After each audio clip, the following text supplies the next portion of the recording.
Call the meeting order and welcome everybody to the June 29th, 2026 City Council Work Session. Can I get a roll call, please? Councilor Fisher? Here. Councilor Leftridge? Here. Councilor Waterman? Here. Councilor Blank? Here. Councilor Nunnally? Here. Councilor Walker? Here. Councilor Gabrielle? Here. And Councilor Dowd? Here. Sure. Here. We have one item on the agenda this evening, dangerous driving behavior. Mr. Nygren, staff report. Yeah, Mayor and Council, I don't have a formal presentation for you. I do have the city attorney and chief of police here to help facilitate a conversation regarding dangerous driving within the city. As you're aware, just driving and driving behaviors in the city, the council gets complaints about it quite often, whether it's just speeding, reckless driving, careless driving, DUIs, noise, etc. In general, the regulations regarding such activity are within Title 61 of Montana Code, as well as Chapter 7 of the Motor Vehicles and Traffic within City Code. In Kalispell, violations can range from fixed fines for minor infractions to point additions on an individual's driving record, mandatory court appearances in some instances. So we're just kind of here to facilitate a conversation, answer questions for not only the council, but the general public to kind of get an idea what the rules are in the city of Kalispell, how they're enforced, and go from there. So with that, we're here to answer any questions, and that's it. Questions for staff, Mr. Leftridge. Thank you, Your Honor, and thanks for the public for being here tonight. I'm really hoping that this work session tonight will illuminate how the city has been responding to the prevalence of lawlessness that does exist on the streets of Kalispell. I have a number of questions, and I'm hopeful the council will bear with me as I work through them. I want to be clear, this is not about the Friday night cruise. People have every right to drive on public streets, as long as they're driving lawfully. Nothing about tonight changes that. I believe the Downtown Kalispell Forward has put it best, keep the cruise, cut the chaos, and I couldn't agree more. What tonight is about is addressing drivers who are openly breaking the law, reckless driving, careless driving, rolling coal, racing engines, on Friday nights and throughout the week, not just downtown, but across our community. These aren't gray areas. They're violations of laws that are already on the books. So my questions tonight to the chief and to the city attorney are pretty simple. How are we enforcing those laws? And do the officers and the courts have what they need to actually deter repeat offenders? So if I may start with you, Chief, thanks for your and your officers' efforts. As somebody who lives close to Main Street, your efforts have made a noticeable impact in our community this year. My first question is, can you start by giving us a detailed summary of what you and your officers have been doing on Friday nights? Yeah, so with the prevalence of the Friday night traffic, we have increased our staffing for traffic enforcement specifically on those Friday evenings to try to have a minimum of 4 officers assigned to downtown for traffic and safety enforcement. We staff those, we try to start in May all the way through warm weather months as it has become every Friday night has been more busy than in years past. We focus on dangerous driving behavior. Our officers are not there to stop cruising in general. People have every right to drive up and down the roads lawfully. They're there specifically to focus on reckless behavior, moving violations, stop signs, speeding, careless driving. Those types of infractions has been our focus. And we have seen an impact over the last, I would say, month to 6 weeks. So you mentioned a few of the laws on the books that you've been citing under. So you mentioned reckless driving. What qualifies as reckless driving? So reckless driving and careless driving tend to get confused. The difference between the two is intent. Careless driving is driving in a way that you could be either distracted or just inattentive and causes a driving behavior that could lead to a collision or an accident. Reckless driving typically has intent in its actions. So when somebody is intentionally peeling out, spinning tires, we've had vehicles spinning Brodies in parking lots. That is an intentional behavior. That's reckless. It puts people in danger just due to proximity of other pedestrians or vehicles can cause injury. So that would be what reckless driving is. And there is a citation, or there's a ordinance regarding engines not to be raced. Is that something that KPD cites for? We do. So that's ordinance 17-7, and that is essentially revving your engine in a way that has no mechanical necessity. You're sitting at stoplights, you're stomping on the gas, revving engines, making noise. Typically, it encourages others to do the same, is one of the issues with it. And how about rolling coal? Is that something that you cite for as well? Rolling coal will likely, depending on the intention behind it, or if we can see it being specific towards pedestrians or other vehicles, it could be disorderly conduct. It could be reckless driving. We've had it so there's so much smoke getting put out on the highway that the other cars can't even see the roadway. That's reckless. It's putting people in danger. We'll cite for that. So that there's a few that can lead to. And are there any other things that are typically cited on either on Fridays or just around the city in terms of that kind of driving behavior? Again, we focus on things that can put people in danger. So red lights, stop sign violations, speeding. Those are what we focus on. Some other equipment violations as well. DUI. Yeah. In regard to the reckless driving, careless driving, engines not to be raced, can you give an estimate on the number of citations for these different offenses on a typical Friday or Saturday night? So as a whole, on Friday evenings since May, KPD has made roughly 180 traffic stops downtown during the cruises, and we've issued around 80 traffic citations. We've made multiple arrests for reckless driving, had to tow multiple vehicles as well. All right. I have a constituent who on Halloween last year, which just happened to fall on a Friday night, was crossing Main at 5th with his 2 young kids. There were 3 lanes of traffic had stopped to let him cross.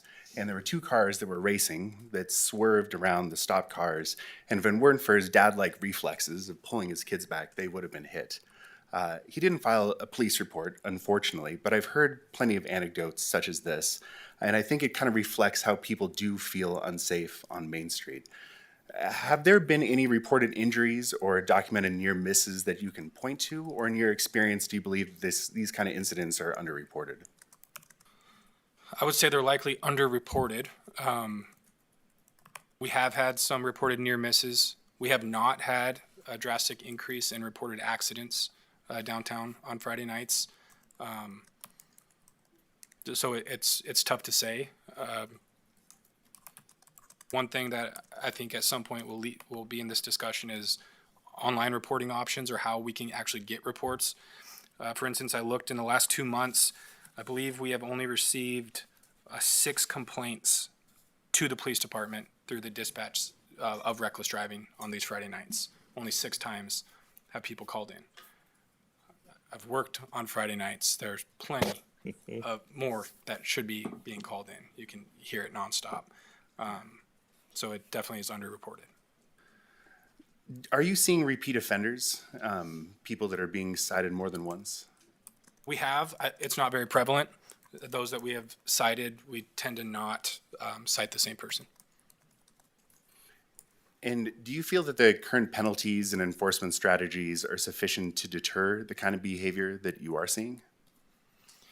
I do. I think that we have laws on the books that if we are able to stay consistent with the enforcement, with community support, with council support of recognizing that there absolutely is reckless behavior happening, and for law enforcement to have the support to use the laws available to us that are on the books, I think we will have an impact, and we've seen an impact already.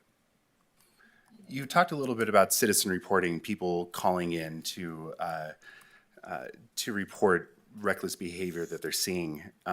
So if a citizen does see that kind of lawless behavior occurring, they can call it in to dispatch. They can.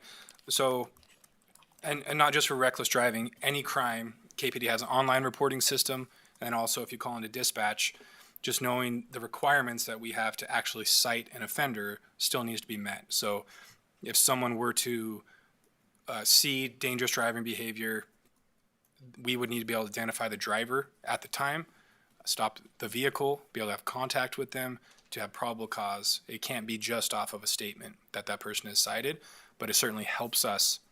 Oftentimes when we get those calls, those same drivers are out for hours. We'll be able to contact them at some point if we get calls on them. But just understanding, especially if it was an online report, the witnesses will need to cooperate through the court system, testify to what they observed. So would video evidence be helpful for KPD in terms of being able to issue that citation? Video evidence of the act is very helpful. We would need a step further, either through our own contact to identify the driver specifically, because vehicles can't be cited, right? So we have to actually contact the driver and develop probable cause that they were in fact in control of the vehicle. So that can be done either through video evidence that is good enough where we can identify them driving at the time you're seeing the behavior, or through later contact and investigation determining they were the driver. And is it better for a citizen to call dispatch immediately or to contact KPD after the fact? Timeliness is always better. If we are able to contact the suspect vehicle in a timely fashion, the odds of, for one, the dangerous driving behavior stopping earlier, and then secondly, prosecution of it increase. And when we're talking about dispatch, are we talking about 911? Because that seems, I don't know. Yeah, Calling I would 911 call, seems- I mean, there can be driving behavior that's absolutely emergency, and call 911. Witnesses will have to make that decision. So either 911 or the non-emergency KPD line. What is that non-emergency KPD line? 406-758-7780. That was a test. Passed. Thanks, Chief. If I may, I'd like to ask a few citizens or a few questions of the city attorney. So once we get past the citation stage and folks have been cited and end up in the judicial system, I'd like to explore a little bit about how that works. I think many folks may not even know that we have a municipal court. So when somebody is cited for reckless or careless driving, what actually happens? Do people appear in court? Do they just receive a fine and pay it? How does that go? Sure. On a careless driving ticket, they can come into court and they can do what's called bond and forfeit, which means they can pay their fine and move along, or they can come in and they can plead guilty or not guilty and go through a full court process. On a reckless driving, it's a mandatory must appear, which means they need to come in and they need to actually see the judge and enter a plea. On a lot of these questions, this is Andrew Clegg. He's our chief deputy city attorney. He works on the criminal side of our office and very closely with the prosecutors, so I may be deferring to him on some of those. That sounds great. So is the only mandatory appearance right now for reckless driving? As far as traffic citations, well, DUI is definitely a mandatory appearance, but generally reckless is the one that we see the most. And is there a bond schedule that determines what somebody pays? How's that set? Who sets it? Can you elaborate on that for some of the traffic citations we're talking about this evening? There is a bond schedule. It's based off of the fines that are set by the legislature. So through our Montana Code Annotated, our judge is the one that set or that sentences people to whatever fine they're going to pay. You want to add on that? Sure. I do have to push a button here. Yeah, and also back to your mandatory appearance question. So careless driving, like Chief said, that's not really what we're dealing with on Friday nights so much. I think of a careless driving like I was looking at my cell phone and I got an offender bender. Those people can come in, they can pay a fine, but the ticket itself will say if there was an accident, and then they do have to appear in front of the judge and possibly pay restitution, things like that. Reckless, they have to appear. And then DUI, as John has said. When it comes to the bond schedule, that's typically set by the Supreme Court, and our judge follows it. Now, every case is a case-by-case basis, and she has to do an ability to pay analysis. So first offense reckless driving is $355, 3 months jail, all suspended. Usually we're dealing with teenagers. I can't afford that, things like that. And Judge Howard is very good. She'll ask them a lot of questions, whether they work, what they can afford, things like that. She has a lot of sentencing options. I know you're going to ask about community service. That's not something we typically do. What we've been doing is a defensive driving class. It's offered 4 times a year and it takes place inside the courtroom. Our next one is here in a couple weeks. It's going to happen inside the courtroom. They let somebody come in and teach a class, and we put these people through it and things like that. So she does have options to sentence, and she uses them. Is there a cost for the class? Nope. It's pass the class, and you'll get a better deal on your reckless driving. The big thing that people come in and they want it deferred, meaning it comes off their record, and to avoid points on insurance. Because reckless driving is probably our second most serious driving offense after a DUI. It's 5 points, and that'll really hit your premiums on insurance. So she'll give these, like I said, usually teenagers a deal, but it's not always teenagers. Come in, do the class, and then we'll talk deferred. So what they do is they make their mandatory appearance. They plead not guilty to the offense with the understanding once they complete this safe driving course, they come back in and then they'll get a deferred sentence or something like that. Sure. And so the defensive driving course, community service, those are options the judge has at their disposal in terms of being able to defer that sentence, defer that fine, and pay restitution to the community. Right. And so is there an escalation? You said the first offense is $355. If Yeah, it I happens think- again, A second offense, reckless driving, carries, I believe, up to a year in jail, and It's a mandatory 5 days on a second offense Yeah. as well. You have a mandatory 5 days in jail for reckless driving too. I also want to point out that we have our standard fine, but again, it's case by case. If there's some really egregious behavior, the maximum fine on a reckless driving 1 is $500. The maximum fine on a reckless driving 2 is $1,000. and standard on it too is 555. and there's the ability of the judge to issue jail time for the first offense as Yes. well, correct? Up to 90 days. And that's true for all the misdemeanors we're talking about tonight? No, specific to reckless driving. Just reckless driving. All right. How about some of the other offenses we've been talking about? I know careless driving doesn't get cited a lot, but how about the revving of engines that the chief was talking about? Is there a bond schedule associated with that? There is, I mean, that one's set by city code. It's about a $50 ticket. It does carry 6 months in jail. I think recently we've been citing people $50 and not giving them jail time. How about the rolling coal, for example? So that, as Chief said, that's a disorderly. That's a $205 ticket, 10 days suspended. So do you see the same, kind of the same question for the chief? Do you see the same names rolling through court? If somebody does pay a fine and walk out, is there anything in the system that flags them if they end up coming back? Yeah, I mean, we still track all of the court cases. We can still run their names. Even if they get it deferred, I mean, if we wanted to look up a criminal history, we could do that. We don't always. It will still appear on a driving record. So we can always tell if it's a second offense. Now, if it was deferred and dismissed, we can't count it as a second offense because they got credit for getting it deferred. But we can run their names. We rarely see the same person. I mean, so far, maybe once or twice this year have we seen somebody. I think we have a kid that was spinning circles in the Sunrift parking lot, and we ran his name. He was here last year on a Friday in August, and he got himself a speeding ticket on Main going about 20 over the speed limit. So it's something that clearly he's done more than once. So things like that, but that's rare. But I think the important takeaway of that is that we keep notes in our office. The judge has, she sentences, so that winds up on records, the driving records. We were able to see and look to see if this person had been cited previously, and we caught that he had. So Do either of you see cases in which the current penalty structure, the fines, appearances, no mandatory appearances, those kind of things, isn't creating the kind of deterrent effect that we'd want? Do you think it's sufficient?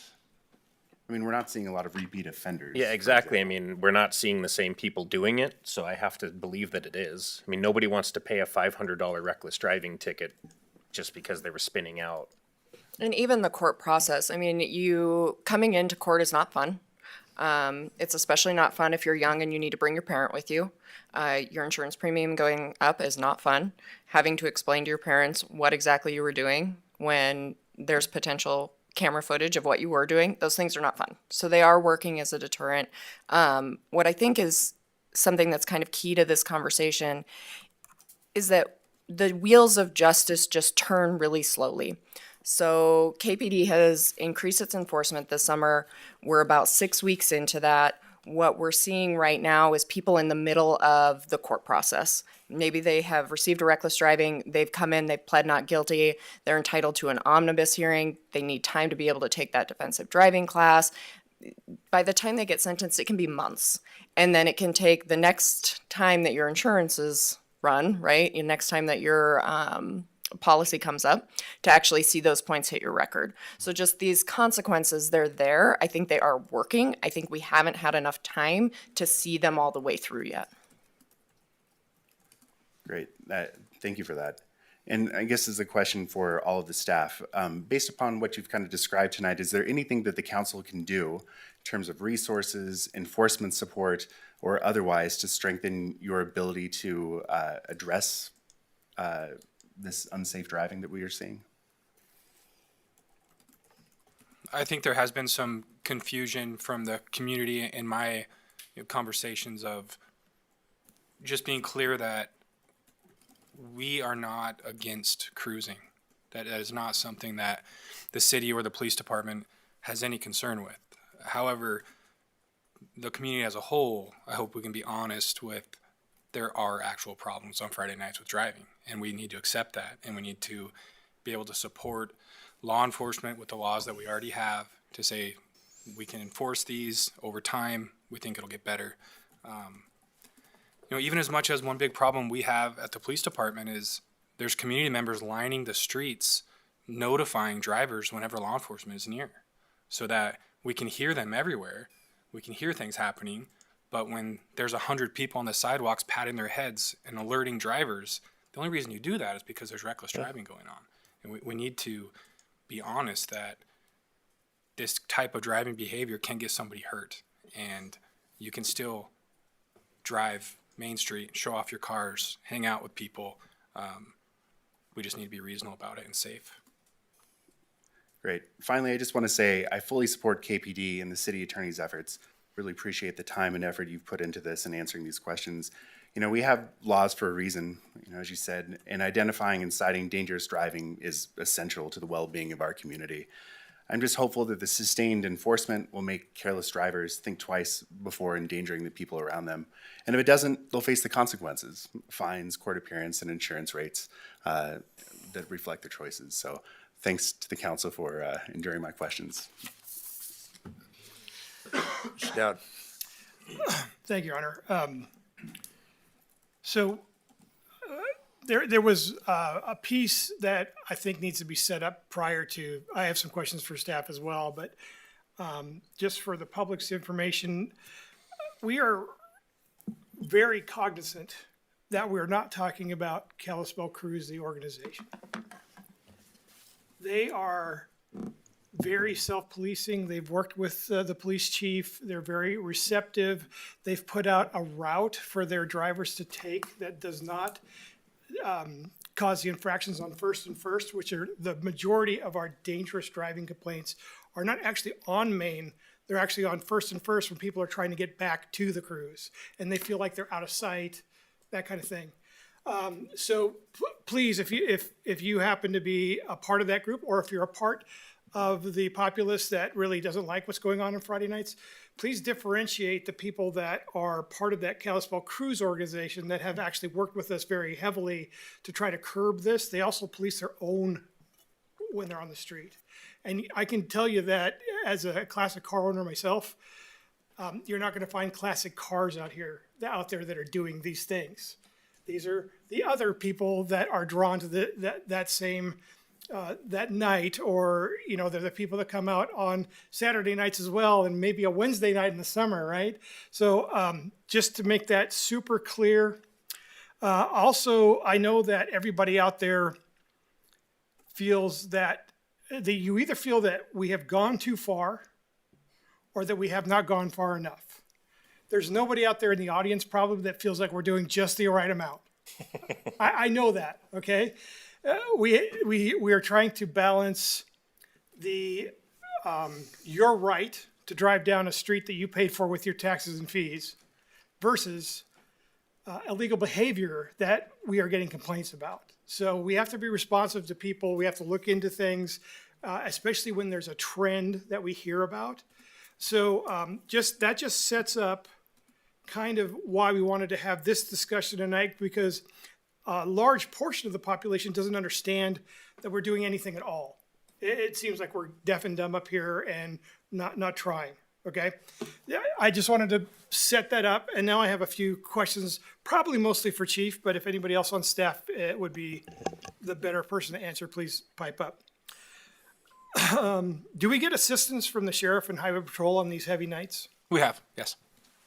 And how does that work? I mean, is it all the time, as needed? Do you guys call them when things look like we they're call crazy? them and ask if especially busy nights that we can see. We try to monitor some social media and see how busy some of the Fridays are going to be and try to get extra help. Both those agencies have helped us out.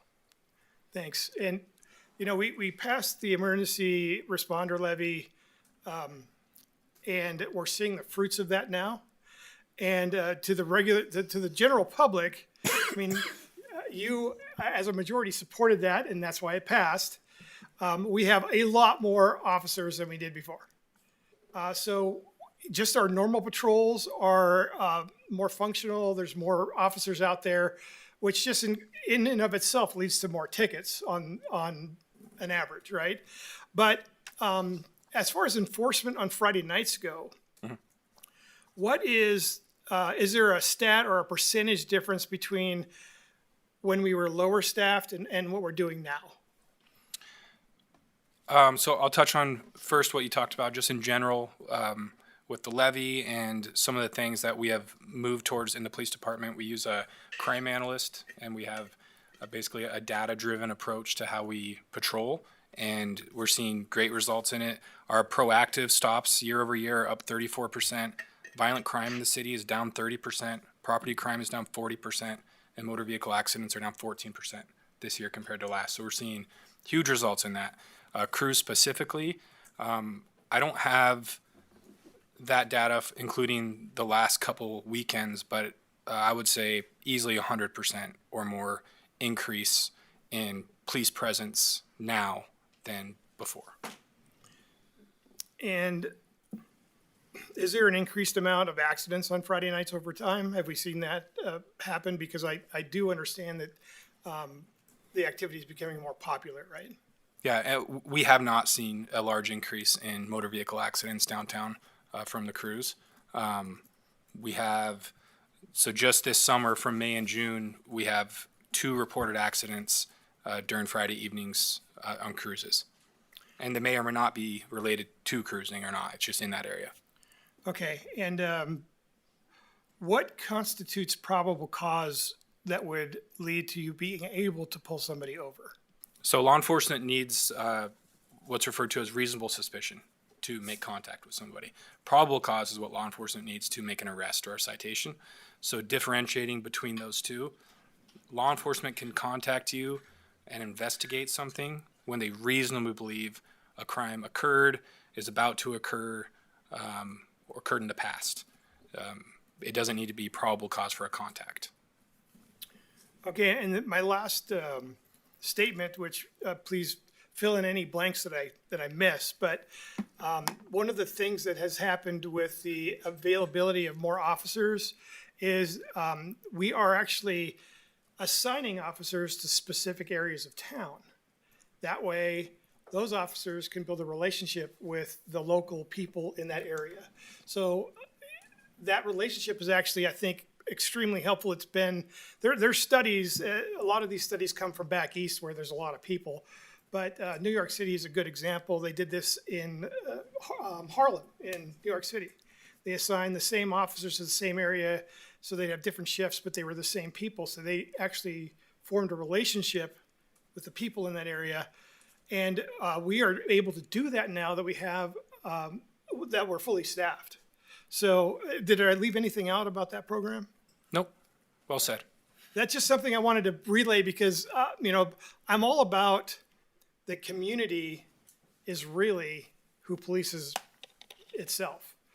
Our city police are out there and they're a deterrent and they can be called upon when needed, but it's very You have to have a really rare circumstance where they just happen to be there when a crime is committed, right?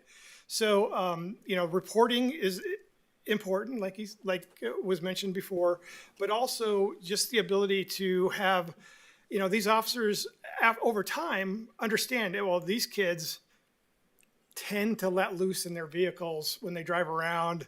They live over here by the old high school, and you get a relationship that's formed there. And there's driving down the street with police that are on Main Street now is a little bit of a deterrent, but the bigger deterrent really is, hey, there's my pastor, or there's my dad's best friend walking on the street, and he's going to see me if I'm acting up, right? Those consequences for especially impressionable young people are much greater than the actual threat of being pulled over or arrested. And I also think that the community service thing, I hope we lean into that a little bit more, because to some people, the fine is nothing. And as long as it doesn't put points on their license and they get their insurance rates hiked up, they don't really care. But it's a huge hassle to have to go to court. It's a huge hassle to have to go to this driving course. It's a huge hassle to do these things. And that hassle actually is probably more of a deterrent and more of a behavior changer than the fines or the police being present. So that's all I have for now, but thank you. Yes. Mr. Nunley. Thank you, Your Honor. Thank you, Chief. I've been watching for the last number of weeks because, like Lisa and some of the others have set up here, go out and cruise just to see how bad it is, because we hear it online. We hear it from community members and phone, emails, you name it. We hear it. So I thank you for that, because I have seen that effort from your officers, and they are doing a fine job. Thank you. I had a question about the defensive driving course. What do you average on a class size for those? So it's relatively new. We've only had one session so far, but I think it had about 8 people in it. Okay.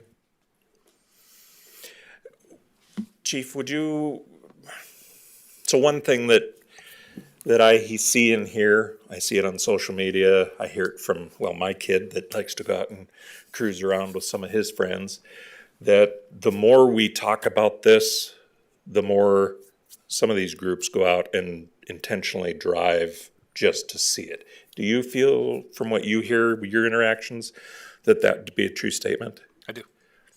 So that if we just stop talking about it for a while, we'll probably have a good deterrent in a way, as long as the enforcement stayed there?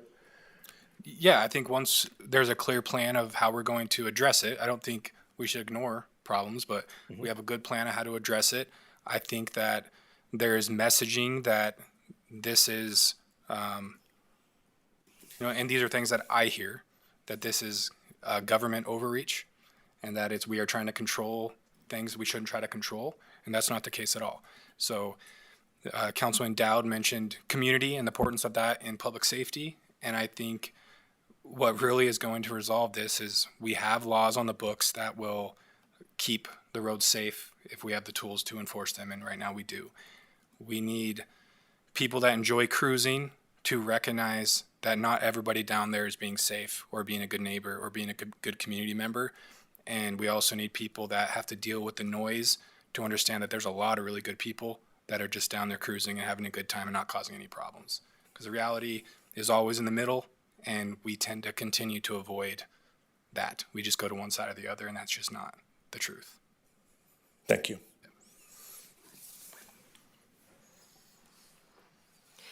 So, Chief, you talked about it's getting better, and I'm just wondering what are the indicators that it's getting better? Community feedback. Okay. And is there a way to measure that in a more quantitative way? Not that community feedback isn't quantitative, but I'm just thinking in terms of decibel levels, number of cars on the streets, number of cars circling, all the things that are driving to the complaints that we're getting. I think over time, we would be able to have steady enforcement and see the dangerous driving behavior reduce, where citations aren't as high.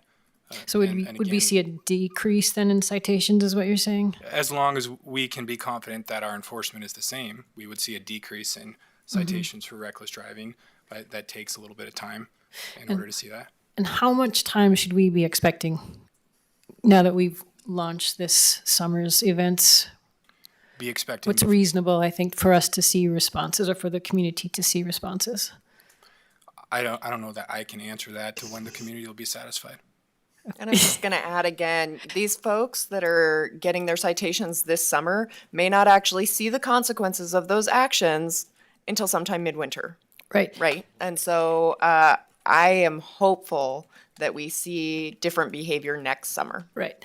And that's helpful. That hence my question was trying to help everyone understand what it is we're doing and communicating that, but also communicating what is the time frame in which we can expect to see changes. And then if we don't see changes, what do we do with that? Would be my next question. But of course, we're not there yet for that particular question. Are we? I don't think quite. I didn't think so. Question number 2 for me, how much does it cost for us to manage the Friday night reckless driving on a payroll, So courtroom? I mean, there's a lot of resources that are being dedicated to these singular events, right? we mostly manage it through grant funding. We have an overtime grant fund through NHTSA, the STEP fund. Okay. That's what we typically staff that with. However, it does take away from other opportunities to use that. So I would say on any given night,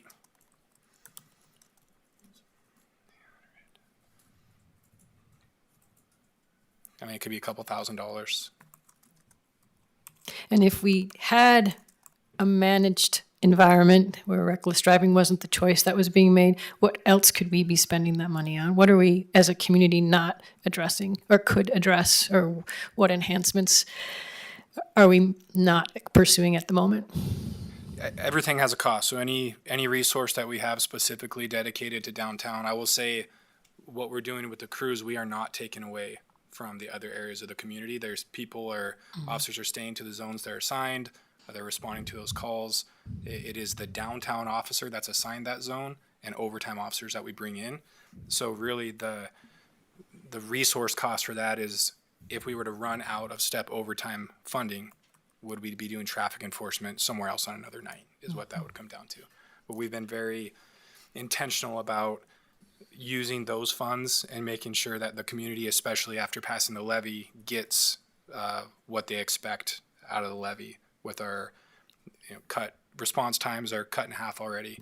We're having huge success with that extra staffing. We don't want to take away from that. Overtime is higher pay, correct? It is. Oh, by how much? Time and a half. Yeah. So what's the sustainability of the grant funding, just out of curiosity? How, is it a 5-year, 3-year, 1 year? What are we looking at? I mean, it's hard to predict what the government will ever do with grant funding, but in my career, we've never lost it. We always But is have. it on an annual basis, or how often? Okay, so every year we have to update or reapply and be, so it's a year-to-year option, and then we'd have to, if we didn't get the grant, would we have other places to go for funding, or should we as a city council be thinking about how to maintain those services? I think that's a general fund conversation Yep. with council, and that is one of those decisions where for us to And I hear what you're saying, I hear what you're saying, managing those budgets. This is not good. Yeah. Or it takes a hit, let's put it that way. So I guess my, before I go to the next question, I failed to also thank first the opportunity tonight to have the work session. I do hear what you're saying about talking about it and having it become an event. At the same time, the concerns that are shared with me, I see businesses being harmed. I see individuals really struggling with their neighborhoods and getting out. So I really appreciate the opportunity to at least talk about it. What I'm hoping is that we can have not just a conversation, but a conversation with what's working, what are we doing well, communicating that out with a plan, and then what are the gaps? And if there are no gaps, then communicating when we can see the people's concerns being addressed in a way that makes a difference in their personal experiences. My question becomes, what do you see would be most helpful in terms of communicating out what we're doing? Is that talking to the Daily Interlake and Mr. Underhill in the back and having us do a series on it? We've already done that, so maybe that's not, I just don't know what the best response is. Is it letting people know who are contending with this on a very personal, every week basis, what their opportunities are, and having a hotline where I can get into the police station quicker, more frequently, so I don't go through the whole process? That's just me not being a police officer making that up. Could that be helpful? It sure would be for me if I knew I was contending with this on a weekly basis, to know I have someone I can communicate with quickly and check that, okay, I've done what I can do, what more can I do? And then getting some feedback. So the other thought I had is, do we do a weekly report of that's available to the public in terms of what was done, what the results were? Would that be helpful? We'll have to hear from those who are in the public if this is something that's useful or over time. But does my question make sense? Yes, and I think those are all viable questions as to what direction you as a council want to go. The educational piece and the amount of information that we want to put out, we have that all available. We can certainly do that. Education on how to report. If we believe there's plenty of people that are willing to report online, I don't know if there are. There may be. And maybe if we get the information out there, we'll see more of that, and we'll see more, self-policing. Because that is really what will resolve this problem, is the community policing itself in a safe way. And there are plenty of people that are vocal about that, and they want it to happen. Plenty of the car clubs, plenty of the people cruising want that to happen. Over time, I think we could see that having positive impact for sure. So would it be helpful, just being one of the folks who I have used the police report, and I really appreciate that option, and you've been responsive, but it is to very specific items that I never reached that level with what I'm reporting. Would it be helpful to have a form that is specific to this, so when I go through, I know what it is I need to have prepared? I'm just putting that out there because I know for me, I've been getting a lot of calls for abandoned cars on streets, right? And I go in and the form doesn't necessarily apply for it. I have to kind of almost state that there's a crime being committed, and there is a statute, so okay, it is, but it feels, if someone's being robbed, I want you to go there first, right? This is not the level of, but it is something that I've been wondering, I wish there was a form where I could just tell you what it is I'm trying to tell you, as opposed to, it's not suspicious activity, it's not graffiti, it's not, right? Yeah, we can explore that. So that would ways be, to simplify.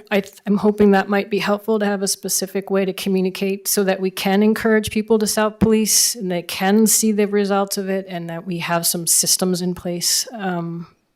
So thank you for letting me know that might be helpful and possible. And I've asked a lot of questions, so I'll take a break and come back. Schwader. Thank you, Your Honor. Thank you, Police Chief and staff, for answering questions. Chief, just to expand on work Mrs. Blank was referring to, is there some more community policing that we could be doing? Is there some programs that we could look at for sort of a downtown watch or something that would help to do that? Is that something that is an option that's out there? I think if any segment of the community wants to form something that helps report things to us, I think it's a great idea. Okay. As far as how that comes to fruition, I don't know, but we are only as good as the community that we police in, and the closer we are with the community and the more we interact with them, the better we are. Thank you. I think that's just an option that is out there, and there are models that we could be looking at that maybe would just help support the law enforcement with the reporting. It seems like that's a gap maybe that we're seeing. Mr. Waterman, can I say something on that too? Please. When we're talking about community reporting, I just want to be very clear that for prosecution of crimes, if you are a person who is reporting something, your identity is not protected in that. If you witness a crime, you are going to be called in as a witness.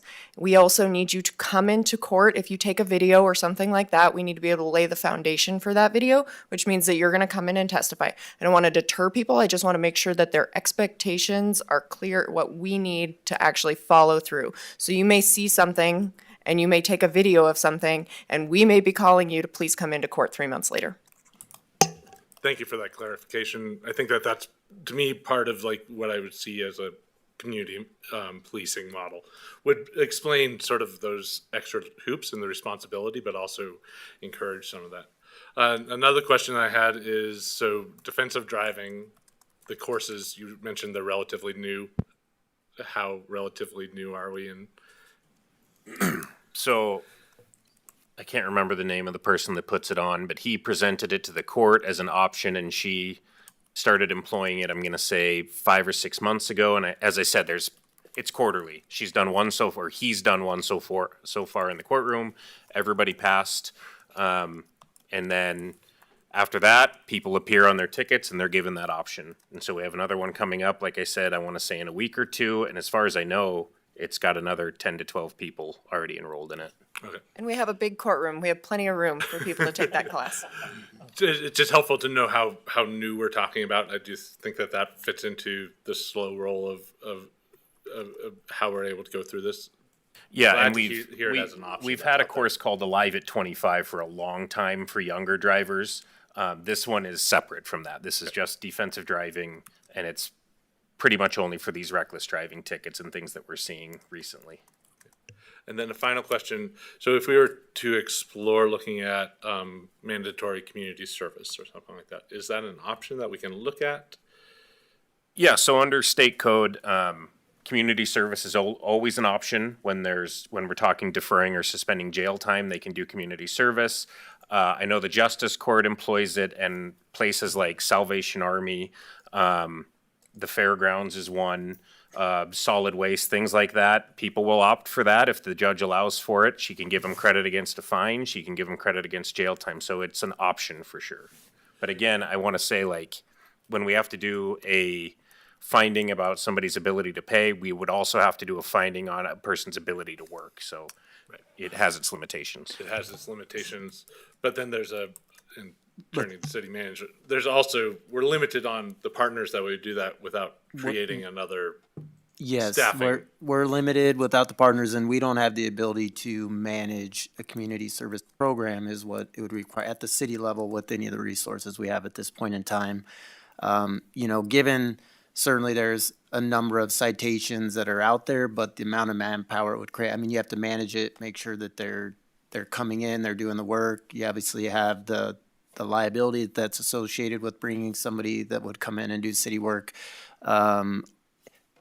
But at this point in time, we would recommend using some of the programs that are out there. Certainly council can make other decisions in that regard, but certainly any additional resources or a lot of additional resources would be required in order to create some sort of city program in order to do something like that.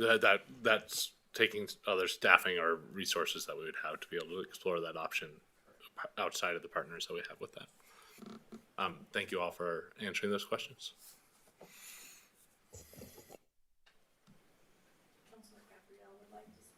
Okay, Councilor Gabrielle.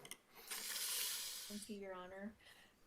I appreciate the clarification on the people who are taking video. That was one thing I wondered, if people were taking video. And it seems like everyone does, whether it's kids trying to, share it with their friend that thought he was so cool doing whatever it was he was doing. But I wondered if those videos were admissible in court. So I appreciate that answer. I think there's probably a few people out there that would be happy to come and share their videos in court. So I would encourage people to do that. And then secondly, I wondered from Chief Venezio, do we get any kind of mutual aid from our law enforcement partners like the Highway Patrol, Flathead County Sheriff's Office, if we've got a particularly unruly night? Are they willing to come help as well? Or is that out of their jurisdiction if it's on Main Street? Seems like it's a highway, so they should be. Yeah, they're always more than willing to help when we need them. Thank you. Mr. Fisher. So, Chief, I've attended the last few times, not this week, but the week before. And I saw your officers out doing a very good job. Had a friend get pulled over because he had strobe lights on his Corvette. They both conferred back and forth. Couldn't find anything in the books that it was breaking a law, but it was certainly distracting. He understood. There was two kids weaving in and out of traffic on their bicycles, and your officer got right on it. Are you aware of this one? I mean, that was the most dangerous thing I've seen in attending a half a dozen cruises. They were going right down the middle of the lane and in and out. Do you know of this and what happened to those two? I'm curious. I don't know specifically those two. I would say the last 3 cruise nights, we've had this issue with these bikes. It's something that's popping up, and we're working on some messaging and some clarification on what bikes constitute what laws. So you have e-bikes that fall under certain parameters, bicycles, motorcycles, and then they're called e-motos that are kind of its own animal. And so just to clarify what has to be on roadways, what has to follow traffic laws, what's considered a bicycle, to try to handle that better. Okay. We have had we had one hit by a vehicle as well. Associated with? Not cruise night. Okay. No. Thank you for that explanation. I do have some other comments later, but I'll hold. Just had a point of clarification and then a couple of questions. One, Mr. Dowd, you mentioned the route that was established, and there's seems to be some confusion in the community about that. We've received some public comment about it. And the city did work with a group, the Big Shindig Classic Car event, and helped establish a route for that event that I think was coinciding with the cruise night. And that was originally going up 3rd, and we received some public comment, concern about that. Kind of at the last minute was changed to 18th, and kind of staying out of the neighborhoods in 3rd. But I do want to clarify, 1, that was changed at the last minute, and 2, that wasn't I think intended to direct, the larger crews, informal crews with all high schools. It was more associated with this event, though we certainly would hope that the other folks would do a route like that too, instead of going up 1st or 3rd. But just to be clear, we were not directing, the general crews up into neighborhoods, and when was pointing out that there were some neighbors that would be upset by that, we did change the route with working with them, correct? Yes. Yep. So one question I have is, how many DUIs have we issued since kind of this stepped up enforcement, would you say? Are you talking just cruise nights? Yeah. Just Friday nights, I would say most nights we get a DUI arrest during the cruise. Mm-hmm. Our DUI enforcement is up significantly, where our DUIs are up nearly 100% from last year. We have a lot more DUI enforcement right now. Okay. And then we've had a lot of talk this evening about reckless driving, appropriately slow. So that's obviously a big concern, and rolling coal and some of these other nuisances. But away from Main Street, kind of First Avenue, the reckless driving isn't as big of an issue as the noise is. Being somebody who lives on 3rd and talking to my neighbors and other people who live downtown, the effect on sleep and being woken up at 2 a.m. because of not necessarily a vehicle driving recklessly, though sometimes they are, but simply just the noise. Some vehicles that are altered in some way that makes them incredibly noisy, just driving normally. Just accelerating in a normal way. And so I know we've had discussions about our city code and kind of the enforcement difficulty with that in terms of determining whether or not a muffler has been altered in any way. But I did come across today, there's a state ordinance that addresses decibel levels for vehicles, and then another one for motorcycles. I'm wondering, have we had any enforcement with regards to that? Do you have the equipment to monitor decibel levels, and Is that something we're also seeing a stepped up enforcement of? We haven't specifically looked at decibel readings, and the reason for that is we feel there's other laws that typically apply. You know, one thing that is very obvious if you go downtown on a Friday night is you can hear every vehicle, but you don't see them all. So if you're just focusing on what you hear, there's loud vehicles all over the city, and there's 4 police officers that the community is alerting every time we turn to another area where people start revving the engine. So what we do, most of the vehicles that you would see in violation of the decibel are also racing engine and defective muffler. So we have those laws that are much easier to enforce without us trying to guess if they were above a decibel and then stopping them and trying to confirm a decibel reading. I also think you would have issues with decibels of other vehicles that just because Main Street is a highway, that there's going to be plenty of time, and we can't just focus on Friday nights if decibels are going to be a concern. I don't know that it would cause any more enforcement than we already have. Okay.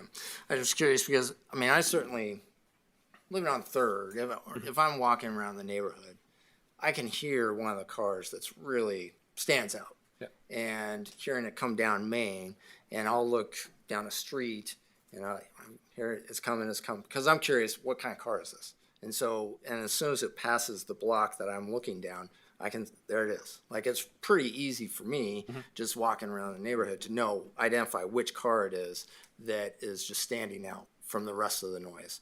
And I wonder, I understand that, there is background noise, and has there been much, I guess, practice with these reading equipment for the decibels to be able, like if you pull somebody over, if you identify this car's clearly standing out, pull them over, you take the reader and say, okay, please, in park, press on the gas, and you have the reader. I would think it would discern between what's right there that you're reading versus the background noise to see the spike in the reading to know, yes, this is this vehicle that is causing the spike in the decibel level. I think that's fair that you could find a way to seclude it. I think there's a lot more questions I have on that. I don't know that we can, if we don't have probable cause for the noise, I can't make someone make the noise so I can gather the evidence to cite them, I think is a concern. And again, I think there's just a lot more steps for a law like that to enforce it for pretty minimal impact from the laws we already have for those types of vehicles. Okay. And this is just a conversation of just hearing this. Yeah. Well, I'd encourage you to think about it a little bit more, because I do think, I appreciate that there's lots of, these other laws, but, there are vehicles that I think were probably not violating anything else. They're just loud, really, really loud. And the kind of the probable cause, if you identify by ear in order to make the stop, because it's reasonable suspicion, as you said earlier, and then you use the device to confirm what you already heard, that seems like a reasonable, I mean, I'm not law enforcement, obviously you have to correct me, but that seems like something that's doable. And also, the laws are on the books. There has to be some way to enforce them, right? If they've been adopted by the legislature, and I imagine for situations like this, right? So, anyways, I would encourage looking into maybe finding a way that we could do some enforcement on noise that is separate from reckless driving. Mr. Dowd. Thank you, Your Honor. I just wanted to comment on the noise thing. So, on a normal night, and historically in Kalispell here, we live in a really, really quiet town, okay? My bedroom window is about 50 feet from Willow Glen, and that has kind of become the unofficial east side bypass.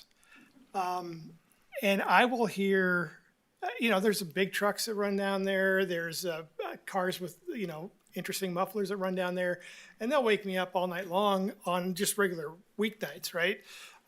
because it's such a difference between the quiet that is in between those. So I do understand that people, I mean, the last thing I want to do is lose sleep.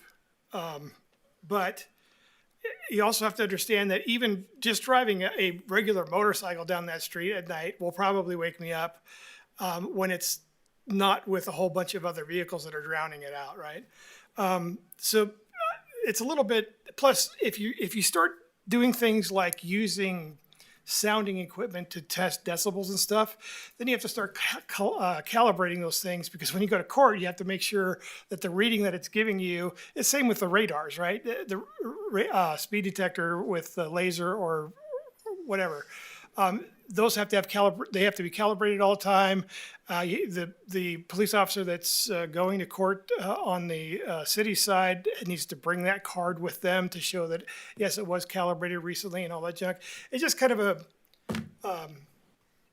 I like what the chief said. There's other things that can be cited for that are much easier to cite that go along with that, because usually if it's that loud, there's something that's been modified or left off the car, right? I'm actually not really big on the sound thing overall, because I'm part of the problem, right? And I drive around on a Tuesday morning at 7 a.m. with loud heavy metal music pouring out of my vehicle. And if you guys don't like that, I'm not going to apologize. You shouldn't have invaded Iraq, okay? Because that's where I picked up that habit, all right? So I'm part of the problem. I do realize that, okay? We're trying to find solutions that fit the problem, and our officers are in a pretty hard position because they're enforcing what we direct them to enforce. And we will stress certain things and not other things. We've heard it loud and clear. We don't want our liberties taken away. You don't want to be restricted from a street that you basically own as the public, right? But you also don't want to you want to be respectful to neighbors. And this respect is what's missing from this entire thing. And that's not really a government thing. All we can do as a government is apply force or the threat of force to try to fix behavior or fix a problem, right? And be careful what you ask for, because that same force can be applied to you for something that you think is great and support. It really boils down to, so I mentioned the government's responses to this. I mean, we can do enforcement, which actually is the application of force, where they're going to detain you or take some of your money or take some of your liberty, right?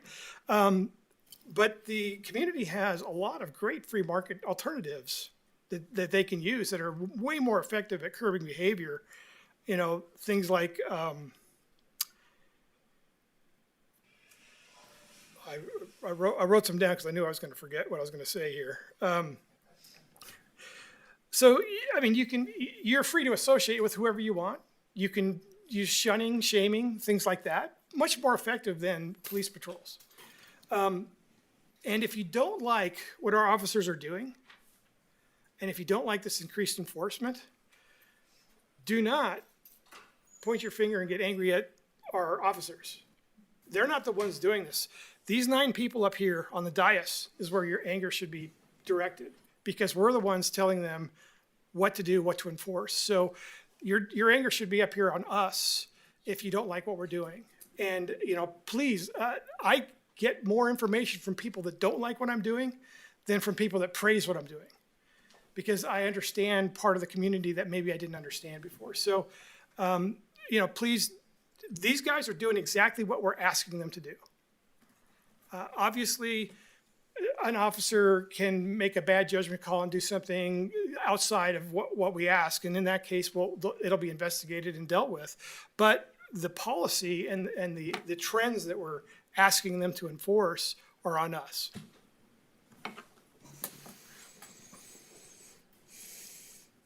Mr. Fisher, I think this is your last opportunity.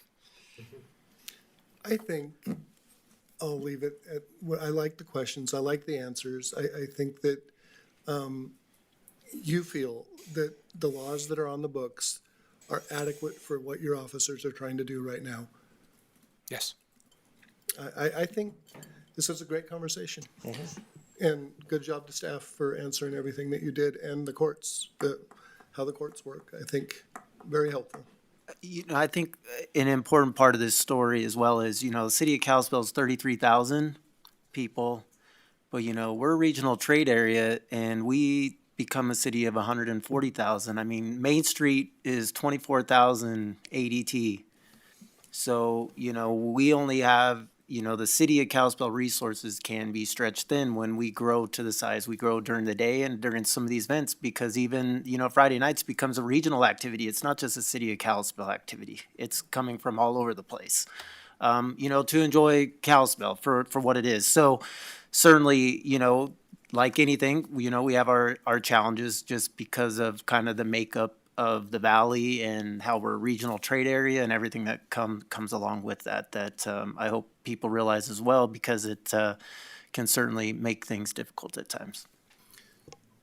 I will point out, Lisa, this kind of is a little bit different. What I saw, those businesses that were open downtown, the brewery, the rooftop was loaded with folks, and then the ice cream Sweet Peaks, people sitting all around. The businesses that were open seem to be doing quite well. Most shut down at 7 when cruise starts. So I'm kind of questioning, in your opinion, do you get complaints from business owners that I've heard the hotel stay nightmare for a couple and saw that email.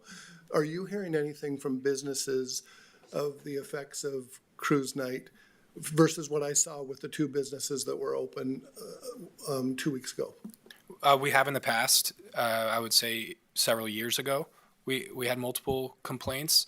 In the years since, the businesses that are open have not been vocal to me about the concern still being there. Thank you. Thank you, Your Honor. I'll keep this short and sweet. I think one of the big things that I heard tonight is being notified, having that notification process to KPD, to Sheriff's Department, to Highway Patrol, wherever you happen to be, in whatever jurisdiction, not just on Main Street, is critical. And I think one of the things that's been disheartening for me has been through this whole process, how many people have approached me and I say, did you call in to report it? Oh, no, we don't want to do that. Okay, you don't want to do it, then you kind of give up your ability to complain about it too, right? Because that's the enforcement mechanism when we don't have enough officers to be on every single street. And so my comment that I just want to make tonight really is, we have a room full of community leaders, and it's not just the people sitting up here behind the dais today, but it is every single one of you out in the audience today. We are all part of this community. You see something, say something, right? We have an ownership to take care of our community, 100% of us sitting in this room today. And sometimes that's, you're right, Mr. Dowd, calling us and complaining. But it's all of us to take that time and make those reports. Because the only other way is throw a bunch more law enforcement at it, and that's not the community that I necessarily want to live in. So I would implore all of you, be those people. When you see it, call it in. Call the number that Chief gave, right? I think if you wore that shirt out on Main Street, it might actually curb some of them too. So that's my basic. Thanks. Okay, I just want to thank KPD for the increased enforcement on, Friday nights. I think it has been making a difference, and, there's still more work to do, but I appreciate everybody's work. And Thank you. with that, I will open it up to public comment. Anyone wishing to address the council, please step to the mic and state your name for the record, or if you're online, raise your hand, use the raise your hand feature.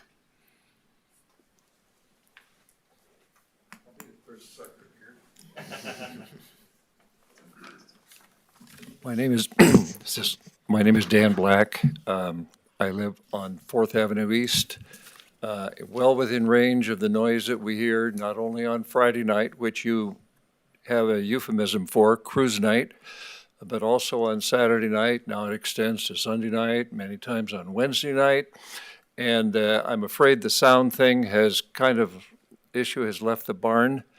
And there were a couple of councilmen who were on the horses as it was leading the barn. And I think that part of what you're saying is true. The more people talk about it now, the more aggressive it gets. Because what I hear is not people being proud of their vehicles. It's aggressive, it's belligerent, and they want to make they want to say something, all right, and it basically is an obscene gesture. And the more this group sits and says, well, it's cruise night and we're working these cruise people and there's really nothing that we can do about it, the more aggressive it's going to be, the more people are going to be coming in from other places because they know they can roar up and down Main Street and they know it pisses people off, and so they're going to do it more and more. The noise ordinance is on the book. I know it's hard to enforce, and I would not for a minute want that to take away from the work that the police department is in place to do.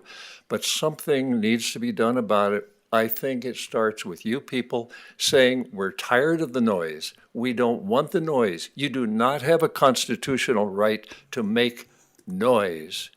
I'm proud of my yard. I'm proud of my family. I'm proud of my truck even. But if I got a bullhorn and wandered out onto Main Street and started shouting about it, I would expect someone to come along and tell me to cease and desist. That's also on the books. And so let's stop pretending that this is just a nice, harmless little hobby that people have cruising up and down Main Street. I was a teenager once, about 100 years ago, and I drove around too. I'd had a loud muffler one time that blew off, and we welded a straight pipe on, and I got stopped and warned to not do it again. And somehow, you folks need to have that attitude before you tell us to call a number that the chief says is unlikely to be able to result in an arrest. And I understand that. They're gone. I can't even get my phone out of my pocket in time to get these guys going by. So that's not a solution. I do appreciate the opportunity to say something about it. I appreciate you looking to do something about it. Years ago, back in the dark ages, somewhere in the late 80s, early 90s, I was president of the Chamber of Commerce. I was on the Kalispell Community Development Board. We did a lot of work trying to get a bypass. Thank God we got the bypass. It was to try to tame traffic on Main Street. It may have for a while, but I think it's wilder now than it ever was. The noise is louder than it ever was. The business people did not like trucks on Main Street, but I think they would opt to have the trucks back instead of the noise that we have at least, 2 and 3 nights a week now. I appreciate your time. Thanks. I hope other people have something to say. Thank you.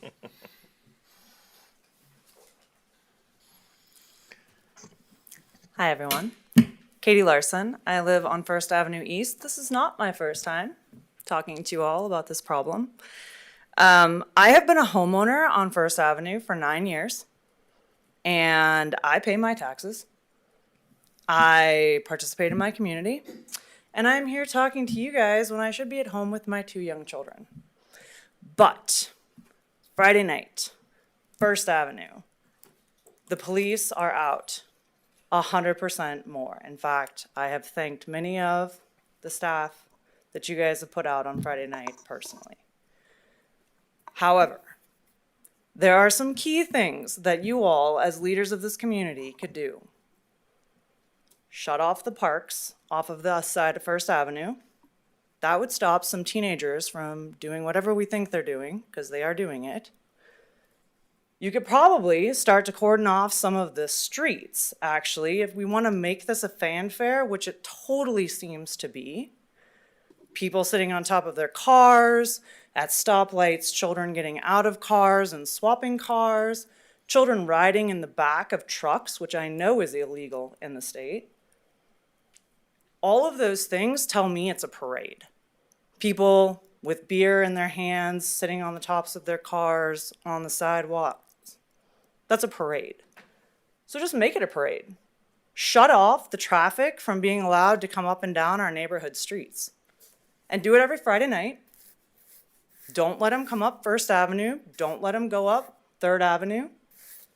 And you know what? They're not going to be out there until 2 in the morning because the parade isn't going to stay until 2 in the morning. And then the people who live in those communities don't have to question whether they're going to sell their homes and leave those communities because they don't want to live in a place that every Friday and every Saturday they listen to sounds. They can't have their windows open. Summertime, I can't have a barbecue in my backyard on a Friday night. There is not a way. I live at the corner of 1st and 7th and 8th. Every single teenager who wants to get back onto Main Street burns out on the corner of 8th Street East, going past that park so that their friends can see them and they can cut off all the traffic going back to the courtyard. And anyone is welcome to come and sit in my front yard. Hundreds of cars take that corner every Friday night. So there are things that you can do, and it does not require more law enforcement. It requires strategic thinking about how do you change the way that your people in this community interact with your downtown on a Friday night. If you want people to stay and play in Kalispell, spend their money in Kalispell, and not go to places like Whitefish or Columbia Falls or Lakeside or Big Fork, make our downtown community something that you want to hang out in on a Friday night. And yes, we all know that we live in a louder community. It is a growing community. But we all chose to live in these downtown districts because they are quaint neighborhoods. They have historic purpose. And let me tell you, if people like myself choose to leave, or all of my neighbors sitting in this audience, do you know what's going to happen to your downtown? It's going to go to seed. Because I am the sort of person who invests into my community and invests into my home to make it so that my downtown area is a place that people want to buy expensive homes in, raise their children in, pay their taxes in. So please do not tell me that you are taking away people's liberties. That's the same thing you said 4 years ago. What about my liberties? What about my rights? And I don't think that it has to be about police, all of it, right? It's about you all as leaders being more strategic about how you control what is very much a community event, and that's fine. I love that people have classic cars. I don't love that we allow teenagers to violate laws blatantly. So, thank you guys. Thank you. I do very much appreciate that the law enforcement has been increased, 100%.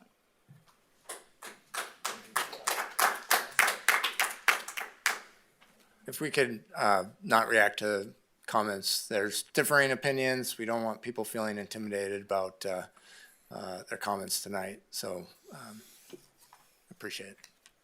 Thank you. And thank you all for serving our community.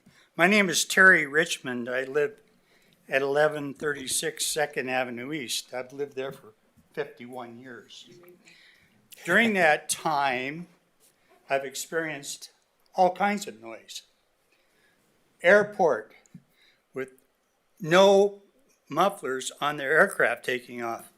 I enjoy it, frankly. I've gotten used to it. I enjoy it. I have experienced skydiving. They used to skydive down there. It was neat listening to their chutes open up. That was loud when they did it. It was fun. It's part of the community. Again, I've been experiencing this for decades. Legion Stadium, 5 blocks from my home. I can hear the loudspeaker. I don't have to go to the game. I can listen to who's winning out there. That's loud. I enjoy it. I sit in my backyard, listen to it. There's soccer, there's there's soccer, there's track, there's football, all kinds of sports going on there, and a loud PA system. I hear it. I'm an old man, but your hot rod was the new cars when I was a young man. We used to drive down here. I was born and raised in Eureka. We used to drive down to Kalispell to cruise Maine in our hot rods, 58 Chevys, 57 Chevys, 54 Fords, and that sort of thing. And we made a lot of noise. We did vacate, though, by about 10 o'clock, because most of us had to be home by about then. The car noise doesn't really bother me. What does bother me, and I agree with everybody here, is it goes on too long. And I have been reading the paper that, it's being cut off, being cut shorter, and so this 2 o'clock at night sound, very seldom do I hear that. But what I do hear, and there is an ordinance against this, and my wife and I have called every single year, and we're getting to that point of time for the 250th celebration of the birthday of our nation. Fireworks are blown off like crazy and into the wee hours of the night. They're prohibited in Kalispell by ordinance.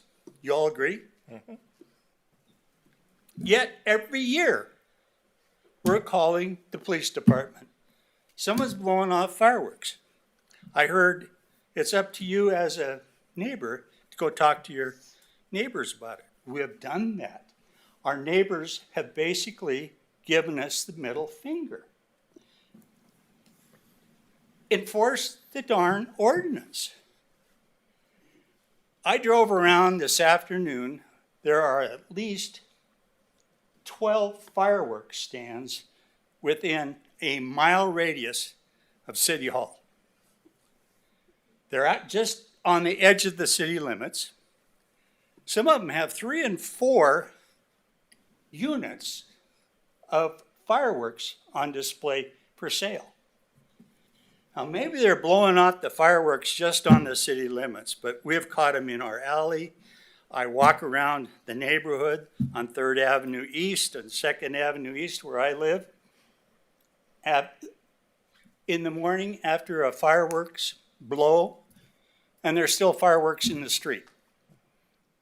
I know they're being shot off in Kalispell, and that's why I'm here tonight. I know it's a new topic. I hope it's a thought-provoking topic, and I want again to thank all of you for your patience tonight and listening to my harangue, and I wish you all well. Happy 4th of July, too. Thank you.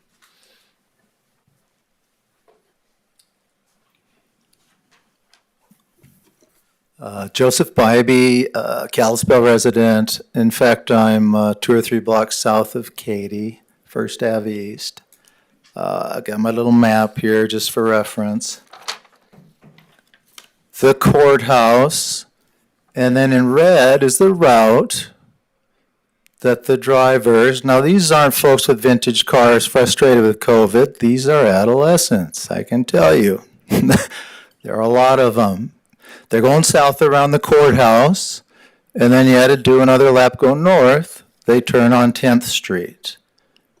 Or they tuck into the lot by Ryan Zinke's office, and they hang out and they do what they do. But the fact is, when they leave that lot or when they cut across 10th going east and go back up 1st East, they are ripping through there. They're burning out.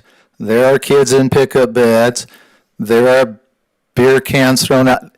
Again, I like vintage cars and apple pie and Chevrolet in America, my neighborhood, and the city council, but I don't like lawbreakers peeling off Main and tearing through the side streets where kids are punting soccer balls and pets are crossing roads. This is not fair game for anybody making decisions up here to say, we don't want to step on toes. This is about freedom of individuals.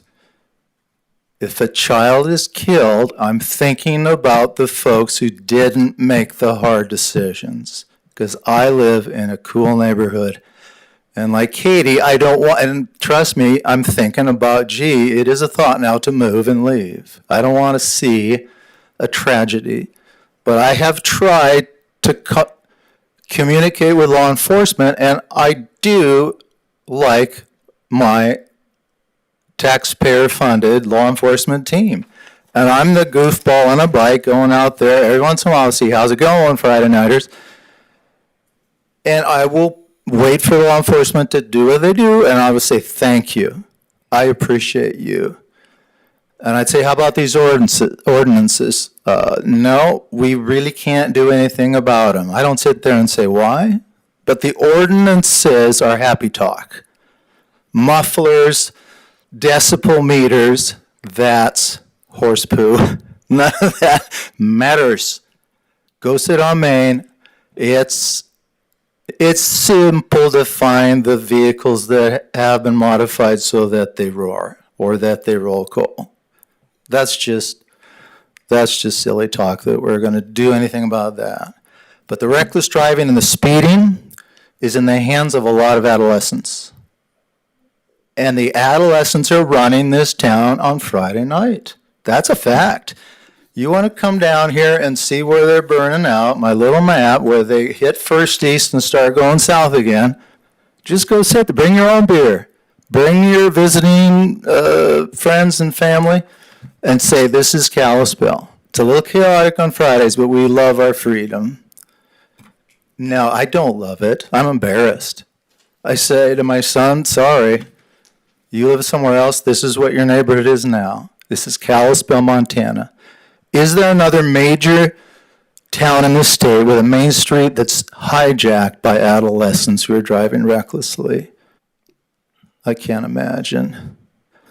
I've been at this a number of years. We're not calling law enforcement anymore because we are cynical and we are jaded. That's it. You're not getting our calls because, yeah, we've just lost our enthusiasm for this process. Thank you for being here. This means a lot to me that you're here. Thank you, all the law enforcement team. These kids are running Friday night. Thank you.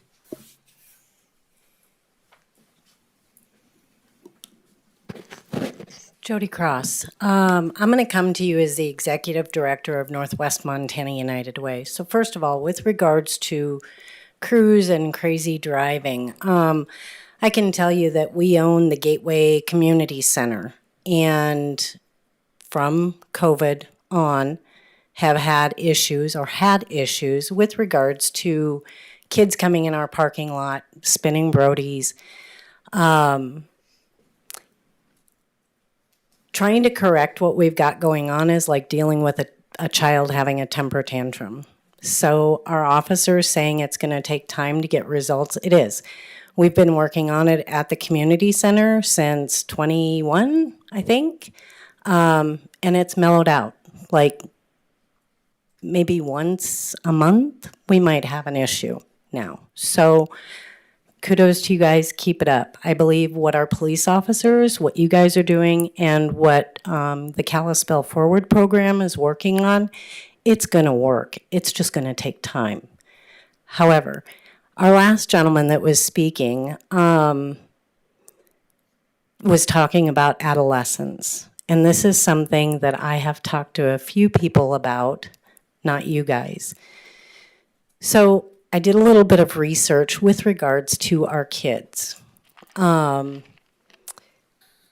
kids that are getting licenses and driving, only 2% of them are going through driver's ed. So when I went, true story, 2%. And if you look at the accident rate of children from the ages of 25 and under, it's something like 45% of the accidents on the roads are children under the age of 25.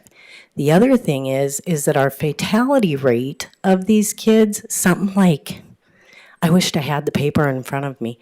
It was something like 11% of the fatality accidents that take place on our roadways are kids that are under the age of 25. So 2% of kids are going through driver's ed. 11% of those kids that have their licenses are getting killed or injured really bad. So if you look at the cost of driver's ed, if I remember correctly, and again, I apologize because I have a whole paper on this. Like, I am so angry about this. Driver's ed costs like $485 for a child to go through driver's ed. It is also anywhere from a 6-week to an 8-week course. I am proudly 57 years old. I will admit I went to driver's ed in Southern California, okay? I've been in Montana since '87, so there's that. There's my defining factor. When I went to driver's ed in California, it was a required high school class, and you went to it for a full 9 months. Your first semester, you either started at the end of 8th grade and you took the driving in classroom and you sat in a simulator and you watched some horrible accidents on TV. I mean, it was eye-opening. The second semester, if you started in 8th grade, you did the book work, and then when you went to 9th grade, your first semester was spent driving. And there was 3 kids per car with a student driver, trainer person, and you each got 15 minutes every day, 5 days a week. And it doesn't seem like a lot, but I imagine our driver's ed teacher probably thought it was more than enough. If you started in 9th grade, your first semester was the book work, and your second semester was the drive time. So by the time you finished, you had your 50 hours of drive time during school hours. It didn't cost. So for parents that can't afford it, I mean, if you look at the cost of living these days, it's no wonder our kids don't go to driver's ed. They can actually wait until they're 16, have their parents sign off that they did 50 hours of drive time, tap out, we're all good, let's do this. So I tend to think that our driving problem on our roads literally goes back to our schools. Our kids deserve to go through driver's ed. Our residents deserve for our children to go through driver's ed and not have to stress over the cost of it.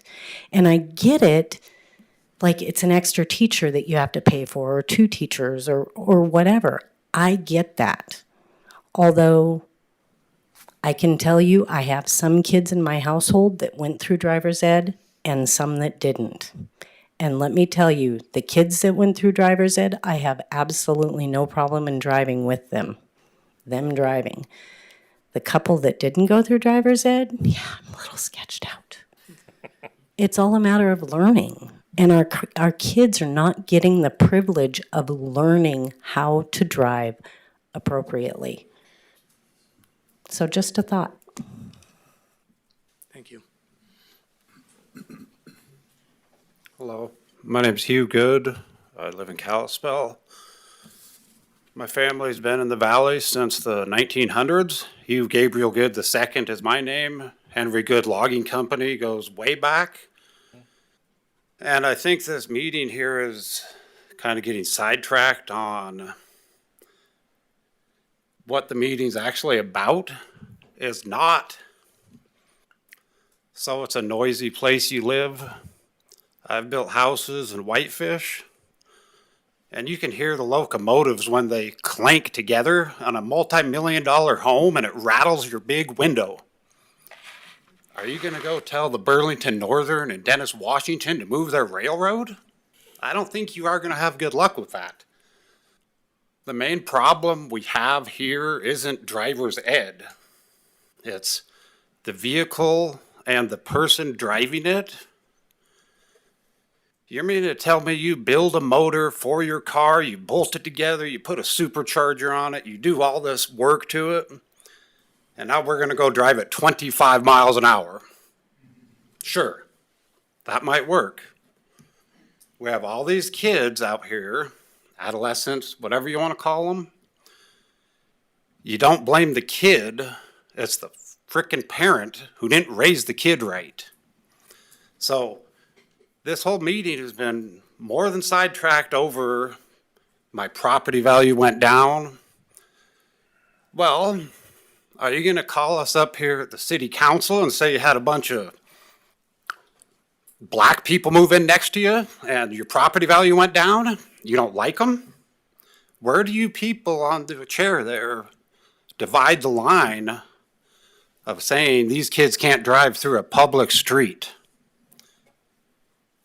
That's the bottom line here is you people back there, the mayor, the police officer, you guys have the power to do what is right and make an ordinance if you need to, but be cautious with it because you are still infringing on your right to drive a vehicle that you just spent 30 grand, busted knuckles, broken hands, whatever you did to make that vehicle, you should be able to drive it in America on a street, any street. And you should be able to, at the officer's discretion, floorboard that frickin' thing. Let the motor eat a little bit here and there. It's still at the officer's discretion. It used to be reasonable and prudent in the state of Montana. You could go drive down the road at 110 miles an hour. My dad used to do it with me. We got pulled over a few times. He'd get chewed out by the cop. We'd go about our way. The one cop gave us trouble because the 911 had cords showing on the front tires. He said, you got to get tires if you're going to be driving that fast with kids in the car. So this whole meeting is getting sidetracked. I think we need to focus on the kids want to go drive their vehicles. The old people, you guys have all done it. I'm 41 years old. I'm in between. The airport, those planes, when they fly over, are probably noisy than any Duramax, Power Stroke, muscle car. So a noise ordinance probably shouldn't, that's a gray area. But you guys have the power to try and organize something. I know you brought up Harlem. We should think outside of the box. Back in 2001, my uncle lived in San Diego. I went down there and they had a thing called racelegal.com because there were people street racing. They set up a drag strip at Qualcomm Stadium and they'd let people drag race there.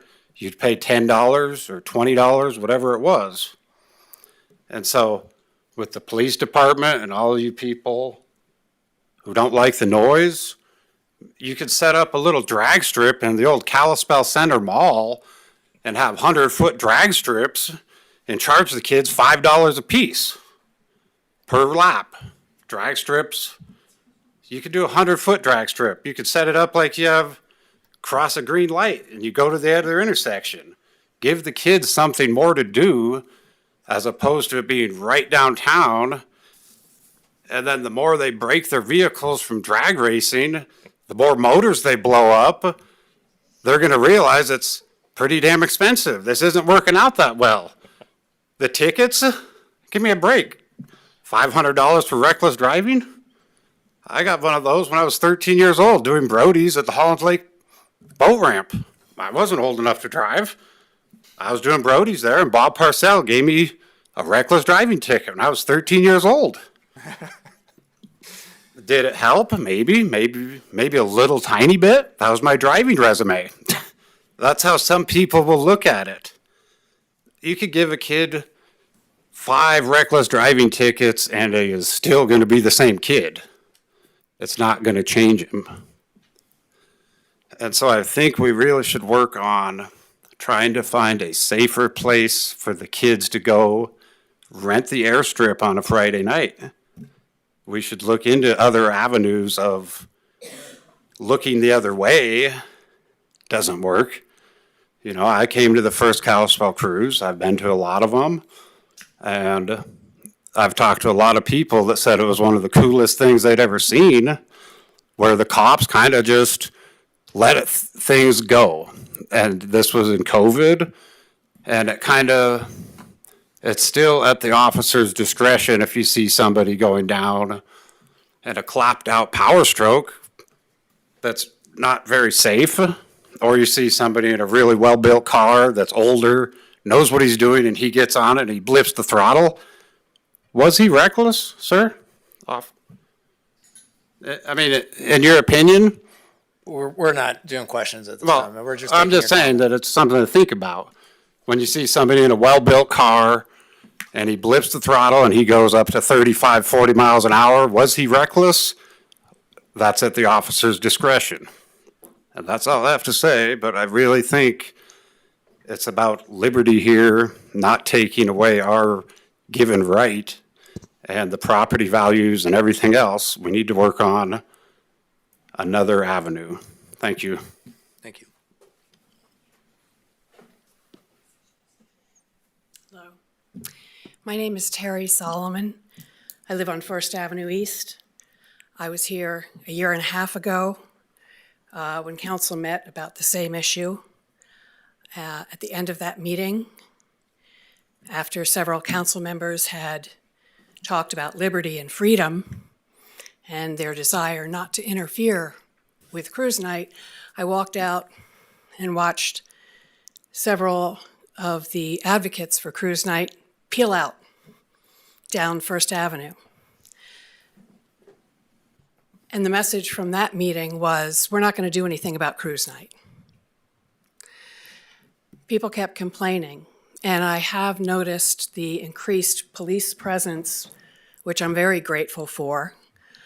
But what I'm hearing tonight is concerning to me. I hear that it is up to residents to call the police and make reports of illegal actions that they have witnessed that are then unprosecutable because the police did not witness the evidence. So what's the point in making the phone call? I've made several phone calls. Once I was asked if I was to report something very dangerous that I had seen repeatedly by the same truck. And the person on the other end of the phone said, "Are you willing to testify against this person?" My answer is no. I live on First Avenue East. I'm easy to find, and these people scare me. As several people have noted, cruise night has become more aggressive, more divisive. At the last meeting about this subject, we heard one of our business owners from Main Street talk about how he was there speaking for many business owners who were afraid to speak up publicly because they didn't want to go on the record, because it's not a friendly crowd. So I think when we talk about what's going on is that the law is being broken. The statutes are on the book. It is the job of the police to enforce the law. When I hear some members of council talk about community pressure, I think, I'm sorry, that's not my job. And if a kid is worried about his pastor seeing him breaking the law, or his father's best friend seeing him breaking the law, and that deters him, that's a great thing. But then I also hear that it's a matter of respect. And I think that's what it is. And so if you're blaring punk rock at 7 a.m., and you don't care what your neighbors think or that you're waking up the people who just got home and went to bed from the night shift, then there's a real problem with respect. And it's not just the drivers on cruise night. So we try to be out of town on Friday nights because First Avenue is a drag strip. But a couple of Friday nights ago, we had gone up to Whitefish. And we were coming back around 8 o'clock at night down Pill Hill, and I said to my husband, I think something downtown is on fire. Because the cloud of black smoke that you could see from up at the hospital that was hanging over Main Street indicated something was burning. But it wasn't burning, it was burnouts. But it was that bad. So the police department takes direction from the council. I understand that.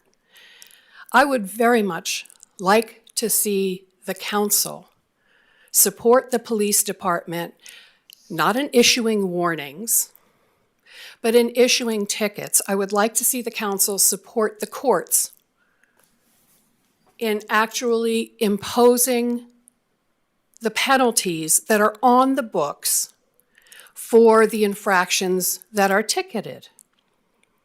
And while I understand, I too would like to see driver's ed as a mandatory piece of schooling, but that's not your job.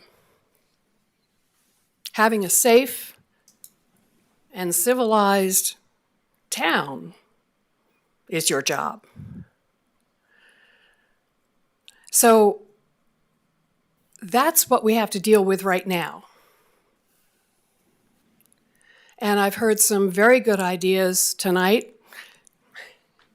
The gentleman who spoke right before me, I think, had a creative approach, might be the next step. But for now, I would like the public, the cruising public, to feel that the town is serious about supporting the laws that are on the books and not looking the other way and not offering community service and not offering drivers, defensive driving does not change the driving habits of a kid who has no respect for the community. That's an attitude issue. It's not about driving skill. And if the community comes together and says, look, fine, you want to cruise, cruise.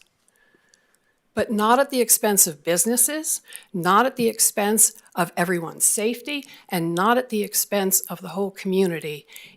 If you guys can come together on that, then maybe the police will find some other ways to enforce the statutes. So, I'm sorry. I also think we need a 3-minute timer because I probably went over it myself. But thank you for hearing me and thank you for your efforts. They are appreciated. Thank you.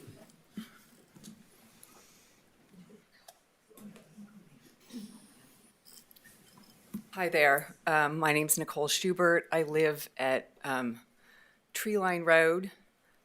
Just quickly, I walk there. When they're not at Main Street, they hang out at Target.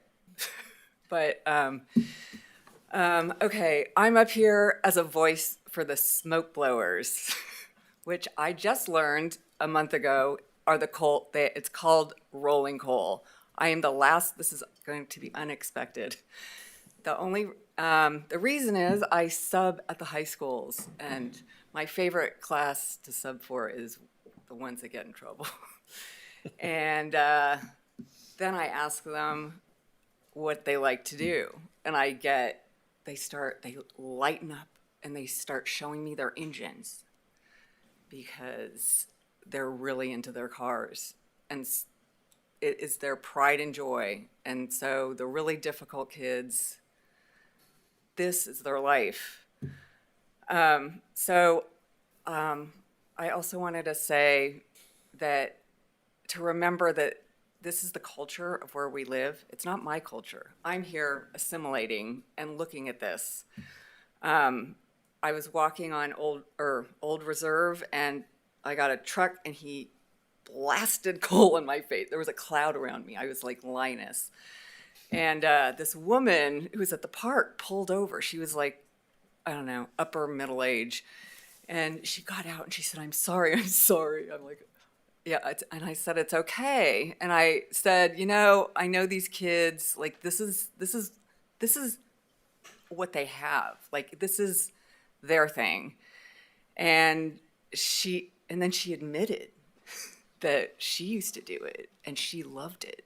And I've seen them going down Main Street and a family with two little kids cheering them on, and the guy blasts, I guess it's a guy, I guess it could have been a girl, blasts the coal, and they're cheering in the coal or whatever, it's the smoke. And I guess it kind of stinks, but that's the culture here. And the more you gentrify and develop this area and try to make it into something that it hasn't been for the past 100 years, where they were doing it like that other guy said, and it probably was less, but the more you put the pressure on them, probably the more they're going to want to do it, because until you squash out the culture, they'll go away. But right now, it seems the impression I get from the kids at the school is, this is their thing. They feel proud about it. No, somebody's shaking their heads. Okay, but I guess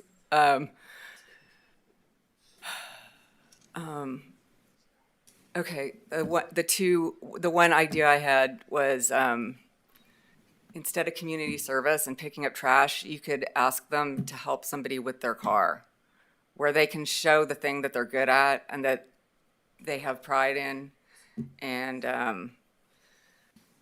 to just remember to respect the kids, because they feel disrespected, and that's why they go out and do it. Because it's like, when somebody, a teacher is trying to reprimand you and you're getting punished, you're going to rebel. So it's like a form of rebellion, and it's a form of them showing their voice. And I think it's ridiculous, but that's who they are.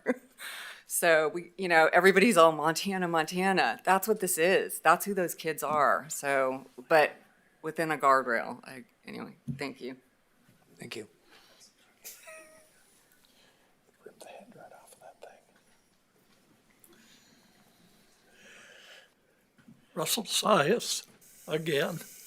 I'm not going to talk to you about irresponsible behavior causing abortions. I'm not going to talk to you about irresponsible behavior causing drag nights. I would suggest that this is not a town council problem. This is a family problem. And what we can do to support the family, to teach responsible behavior of kids, is what's important. I started driving when I was 9. I wired a pedal, a block to the pedals so I could reach them. And behind me, I had about 15,000 feet of lumber that I drove 35 miles every day to a planer. And in support of our law enforcement, I had a cop that stopped me every other week probably. And not once did he ever ask for a driver's license until I was, at the time, I think I had to be 14 and a half. And he gave me 7 days to get that license.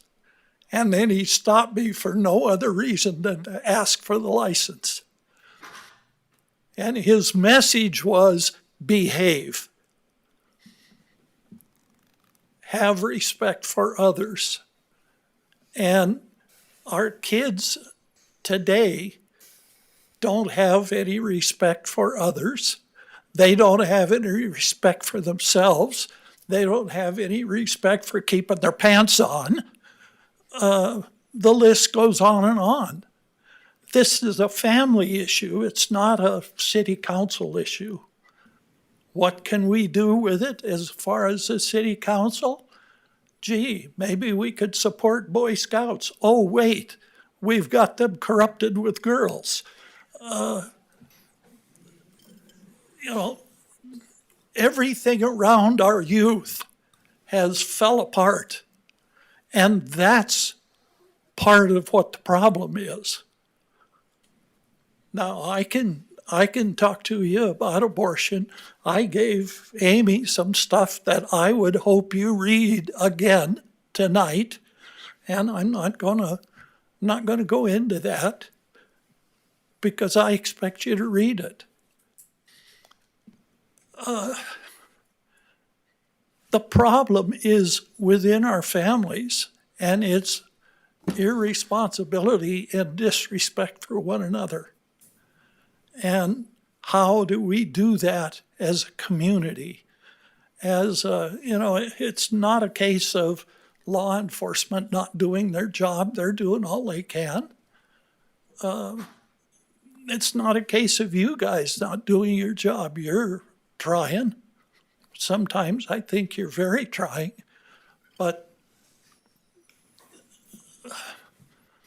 that's what people tell me, is that I'm very trying. Anyway, the point I'm trying to make is we need to be organizing things and community activities and things that teach those kids that have missed out on learning respect for others, what respect for others is all about. Do I have a solution? Nope, I do not. But we've got a fairgrounds. What can we do on that fairgrounds to enhance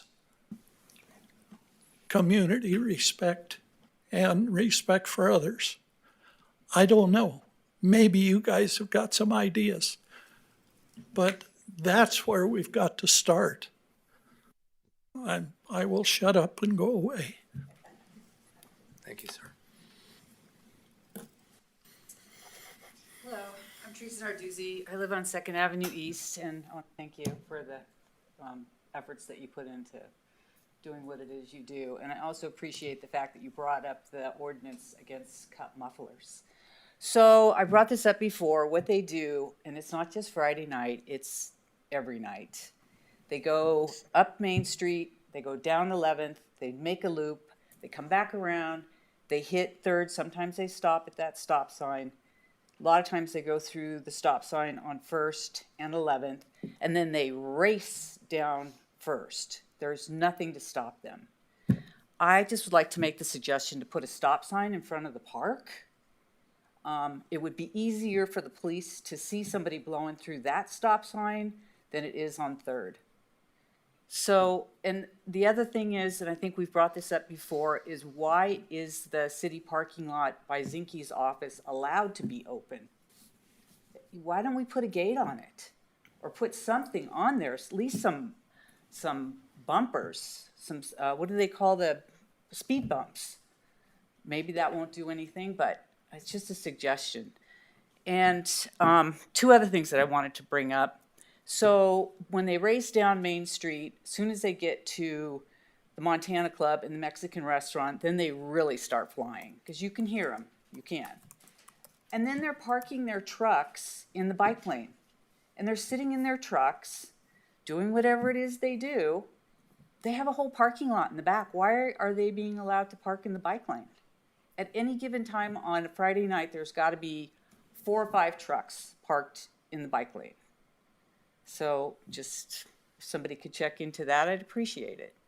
And then the other thing I had to bring up is, why is not drivers training, but the class, why is that free? Why aren't we charging for that? Just wondering. Thank you. Thank you. Gotta be quick to get up here. I had a whole thing written. I'm just gonna summarize here. I've been on the, I don't even know what we're calling it, whatever we're meeting to help trying to find a solution here. My name's Trevin Edemosio. I own Gearshift Garage. It's a modest social media platform. It's from gearheads. I've done about 10.6 million views on YouTube, 24 million on Meta, 6.5 million on TikTok. So I feel like I have a little bit of a voice, and I'm advocating for cruising. I would love to be an advocate for responsible cruising, and if we could all come up with a solution, I think it all comes down to messaging. Obviously, cruising Maine is a tradition here that's went back for a long time. As far as I can remember, there was a short period of time that it got shut down, and I don't really remember, like between 2008 and 2010, it got shut down, kind of. I don't know how the specifics. I just know if you made more than a few passes, you got a ticket, kind of went away. Obviously, it came back during COVID. When it came back, it changed. Right? When I was cruising in high school, you went south down Main Street, you turned around at the Tire-Rama or whatever the tire shop is, and then came back north on Main Street. And if you did anything illegal, you got a ticket for it. It was pretty simple. And I think that now, especially since it came back during COVID, the kids that are cruising have never had an example of how to do it properly and respectfully. And so I'm here with some solutions. I had made a post on Facebook. I don't know if anyone had seen it. It kind of went viral. It got 70 shares, the first one I did ended up doing a lot more. It did like 700 shares and 5,000 comments or something, all local community members. And then because I said something, my comments and DMs blew up, so I've heard from every single person. People keep stopping me, especially through the Gear Shift channel. I keep hearing a lot of stuff. Recently, I was at Home Depot with a unique car that I had, and about 30 kids rolled up. And while they were there, I had a captive audience, and I asked them, hey, tell me about cruising, and tell me about what you think. And the kids that were there were extremely respectful. And they had an interest. They had a desire to follow the law, and they had a desire to take example from the cruisers that I think that aren't causing an issue. The hot rod guys that are older, right? And they mentioned a bunch of things about they would also like to see the big trucks that are rolling coal enforced more, and that they are causing issues not only on cruise night, but even in school for them. They're getting bullied. One of the kids said that one of the guys likes to drive around with their windows down and roll coal in their windows. And so I think that we have a couple of groups, and I think one of them is the older crowd. So we have the hot rodders, and I don't think that a hot rodder who has spent years building a car and upwards of $100,000 is going to do something reckless to put somebody in danger. They are treating this like a parade, and I think those guys often the only thing they're doing is clogging up Main Street by going too slow. And please don't categorize that group and the hot rodder group and the Glacier Street Rod Association and those guys with the same group as these problem kids we're talking about, because I don't think there's a lot of them. I think it's a select group of kids that are causing these issues, and it's lifted trucks and it's the rolling coal and all that stuff. So I didn't come up here just with that. I have some solutions. I think messaging is extremely important. I have offered my personal voice. I've offered my YouTube channel, and we've talked about some solutions to try to get messaging, educate rather than regulate. And maybe there's a way that we could offer some messaging that would help self-policing. One of the things that we tried recently is I'm the one that made the graphic for the route change. We had discussed going down, hanging a left at Frugal's, coming down to Withy's and going back on Main Street. Unfortunately, there was a lot of people that reached out, and then we made the change last minute. I have some numbers here. I think the first one I did was shared 76 times. When we redid it and I reposted it, it was only shared 17 times. And immediately when I shared the second one, I got a bunch of people saying, DMing me and saying, this is my freedom and I can do what I want. And it created a bunch of confusion. So I think if we're really careful in our messaging and we work together, there's ways that we can maybe get the message across. I am hopeful that we can do that and make it a quieter, quieter place for you. I think that we have agreed that if you go down, hang a left at Frugal's, a right around the park, and then a right at Rosar's to go back up north, up Main, that bypasses any residences. I have suggested KPD starting a social media channel. I've offered to even run it, and maybe being advocates of being, posting news and posting things and accidents that give people more access to this stuff. I'd be happy to collaborate with the channel, with Gear Shift Garage, and maybe there's a way that we could do some education and, again, trying to share ways to do this respectfully and lead by example. And I know that Shauna and Willie just left, but they have a huge influence and can, we had talked about them also sharing ways and leading with the local car club and being respectful and going slow and things like that. So again, there's 100 things that we can do. I am trying to help and advocate as much as I can through the channel. I think that you guys have all kind of told these guys as our leaders that it's their job, but I think that it's the community members and having a voice and actually trying to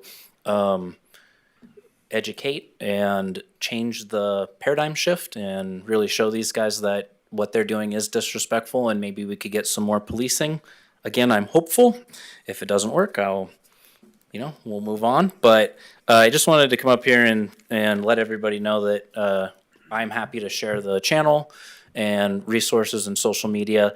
We need to be careful in messaging because the moment that you tell someone they can't do it, I think that I have a very good barometer on the channel with the comments that I get, and I'd be happy to screen share some of them, but I'll get a flood the moment someone thinks, when we changed the route, you wouldn't believe the amount of people that thought it was due to the flock cameras, which have you guys heard of flock cameras? It was, they thought that you guys were using flock cameras to then check their photo against their tags, and it was a conspiracy. And so again, being very careful on messaging, I think if we think this through, I think we can get really creative and make a difference, but it all takes time. It takes time from your guys' side, and it takes time from everything that the chief is doing and you guys are doing. So if I can help, I'm here for it, and open for suggestions. And if we can, you can DM. I think it's easier to DM me, and then I can take it to these guys. If we end up firing up a social media channel, that would be a great place because that's an easier way to contact is just to DM them. I've actually had other small towns reach out to me after I made that post and had other police departments reach out asking if there was anything we're doing that they could also do, because this seems to be an issue not just here but in other small communities around the United States. And one of the things that was brought back is having a social media channel where people can complain and do stuff. So again, that's all. Just wanted to say I'm willing to help. Thank you.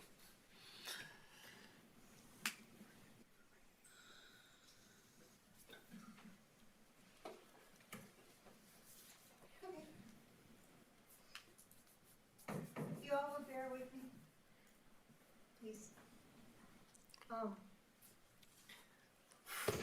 My name is Mary Beth Bowman, and I work at the corner shop, with the classic cars in the showroom window. And I love our customers, our car enthusiasts, but I interface with a lot of customers every day, Monday through Friday. And I get both sides when we talk about cruise and reckless driving. I live on 5th Avenue East. That's pretty far back, but I don't enjoy my backyard that I work hard in. And the people that live closer leave town, play loud music, wear their earplugs, come here and talk to everybody. And thank you for staying so late and hanging in there. Thank you to our law enforcement. Thank you for holding this work session and listening. What I'd like to see is some organization. Could we collaborate and have this 2 times a month organized and say, this is when it's going to be. It's going to be from 7 to 11, 7 to 10, something within the law, right? And people from all around the valley can come and enjoy, and people can plan around it. But when it's every Friday, a lot of Saturdays, or random times, you can't. My question, which I know you guys aren't taking questions, is how many people in this town are affected in this very small town that are overlooked for the sake of the people who get angry and aggressive and defensive about their rights? I have the right to enjoy my home just as much, and I can't open my windows and enjoy the fresh air. I get the same amount of summer as everybody else. Too bad. You hear what I'm saying? I'm saying if it was collaboration and organization, and we said, this is the cruise night, a couple nights a month, then we could have a couple peaceful nights too, maybe. It's a lot to ask. I get it. But I'm adding my voice for both sides. I love the cruise the way it was meant to be before COVID. I hear them racing, and it's 1, it's 2, they're out there, and I hope that there can be more collaboration with MHP. I don't know, maybe we need to bring in some motorcycle cops. I really don't know. I just know that the citizens in this very small town where sound really carries, they're afraid to say anything. They're afraid to stand up here and say their name and to say where they live, because on social media and public records, you can be found. Somebody will probably come to the corner shop and find me and get my face over this. But I'm just asking for people in the community to not be divided, but to find some solutions where we can respect one another, and respect that the people who would like to enjoy their backyards and enjoy their homes, that they have the same respect and give mutual respect to people who can enjoy their cars. It's just asking for, for people to just try to find some solutions in a civil manner. And I have to agree. My time is up, but I have to agree that when the Daily Interlake makes it a story above the top fold, they're kind of stirring the pot. So I say, let's find some solutions, let's do it together, and keep at it. Because people are out there thinking, well, it's just me, and nobody wants to hear me. But I believe you do, because you made the time to be here tonight. And I'm very appreciative of that. Thank you. Thank you.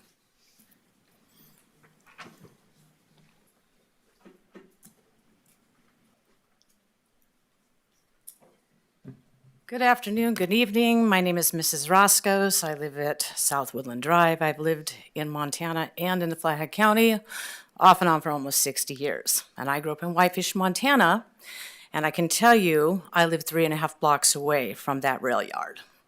I was a student, and I can tell you every single night from 11 to 12 o'clock, those clanging and banging cars were 1,000 times louder than this cruise. And I listened to that every night of my life for 6 years, and I didn't have a problem with it because that's just the way it was. And here's another thing, I bet they're still doing that up there, and I never heard anybody in Whitefish ever complain about it. It was just how it was, and it was extremely loud. Now, with that being said, I'd like to talk about what's going on down at this cruise. And my grandchildren, I have 15 of them, 6 of them were with me the other night, and we went to the cruise, and we had the time of our lives. We watched ice cream shops be open. We watched cookie shops be open. We watched a lot of business going on down there. And what thrilled me was that my grandkids had a wonderful time. In an hour's time, we watched maybe 3 arrests or 3 officers pull over for speeding, right? Not so much for loud revving of engines and all that kind of stuff.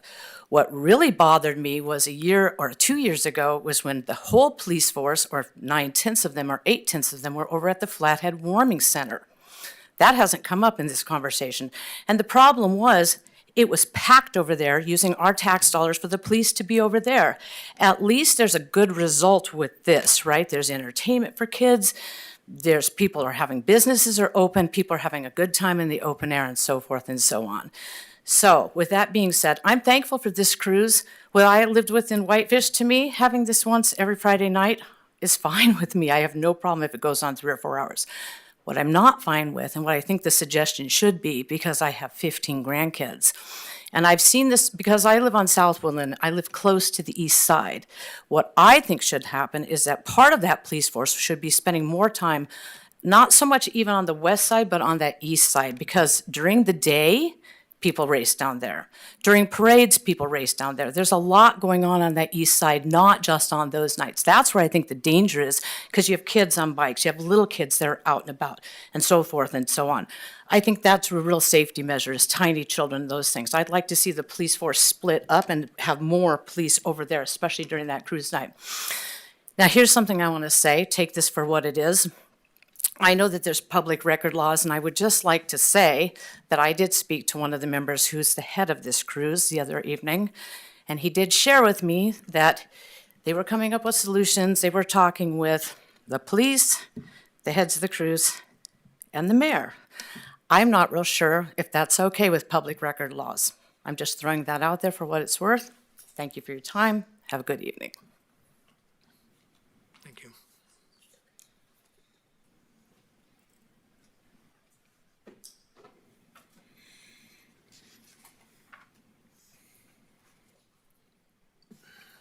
Anything else? Anybody online? Some people online, but I don't see any hands raised. Okay. Anything else on this topic from council? No. May I say one thing, Mayor? Are we at a point where we're talking about next steps, or where are we? If you'd like to raise that. So I was told that I could expect death threats for bringing this up. I've been told that freedom means I can do whatever I want.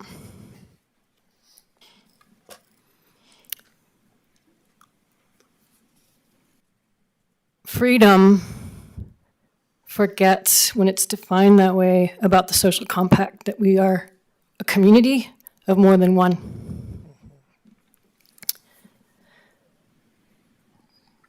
I appreciate the car culture, but what we've heard tonight on both sides is the car culture has become bigger than the rights of the individuals that live in this community. I didn't say better, I said bigger. What do I mean by that? I do think the police force, and I do appreciate that. What I've heard tonight is we need to think about the consequences. Are they realistic? Are they working? I hear what you're saying, we need to wait. I also hear these folks have been waiting for a really long time. So what I would like to state is we have a timeline.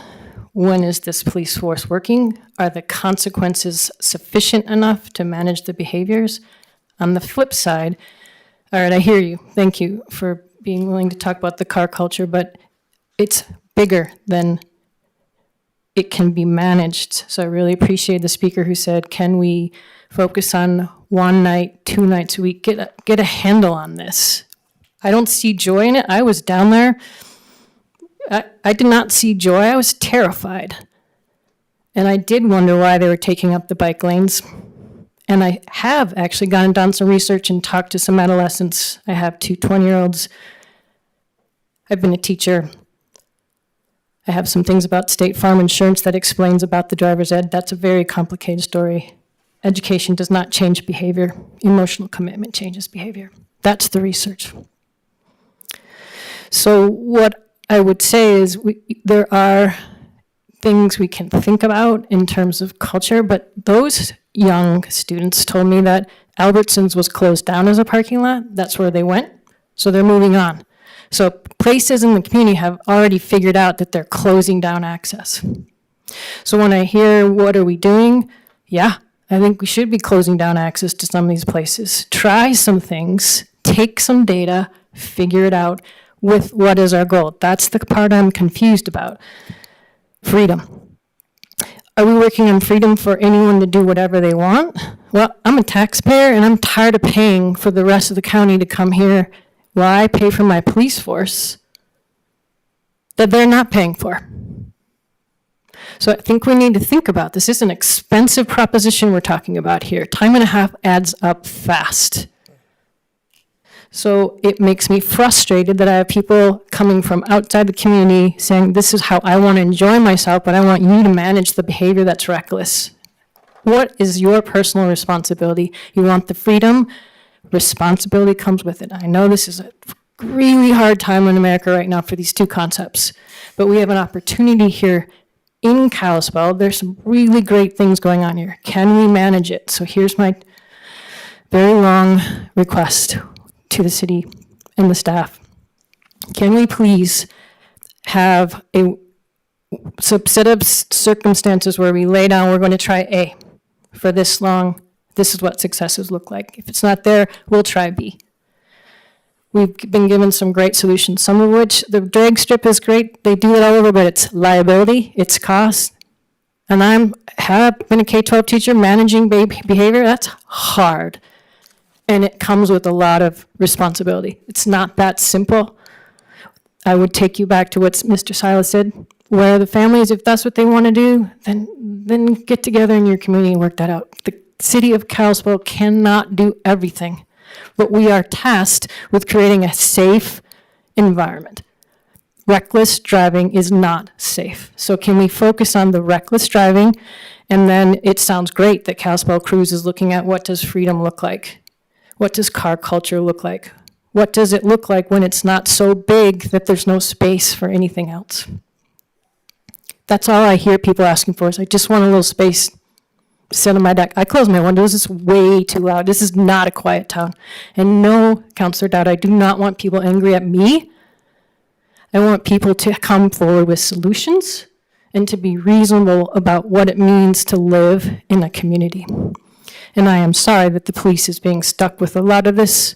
And so that's why I'm asking that, so we can have a plan that you know what you're being asked to do by the council. What does success look like? And what are we going to count as success as a council? For me, I want the reckless driving to stop. I am not responsible for the car culture. That's something that I think the community must take on and should take on. I'm responsible to make sure it is safe. And the wellness and well-being of our citizens are prioritized. Thank you. I just want to acknowledge Downtown Forward for having these conversations with the car community and engaging in these community solutions. That's a very important piece of all of this, and I'm very glad they're doing it and appreciate everybody that's part of that conversation. From the city's perspective, it's a little different. What can we do as a city? And it's such an interesting dilemma, and I appreciate the chief's philosophical insights earlier tonight. I think it was probably some of the best of the night, about needing to understand that legal cruising can be loud. Nice cars, fun cars are inherently loud. We also need to appreciate and acknowledge that there are a lot of people that are being terrible neighbors, right? And they are not appreciating the community, and they're creating a dangerous and unsafe and driving illegally. So the only way, in my estimation, that within the confines that we have of solving this problem is for the police to enforce the laws. Please continue to do so. I believe that you have support from everybody up here to continue to do that. Am I wrong? Absolutely correct. And I also believe that the next step of that is ensuring that the judicial system in the city have the resources that they need and are ensuring that if you are violating the laws, that your time and your money are going to be taken from you. Your rates are going to go up. You're going to have to do community service. You're going to have to pay these fines. If the fines need to increase, I'm okay considering that. if some of the deterrents in terms of mandatory appearances or community service need to increase in order to create that deterrence, I'm okay talking about that, and I think we should. And I would like to hear from staff what we can do in order to increase that. But what we're hearing is it's going to take time.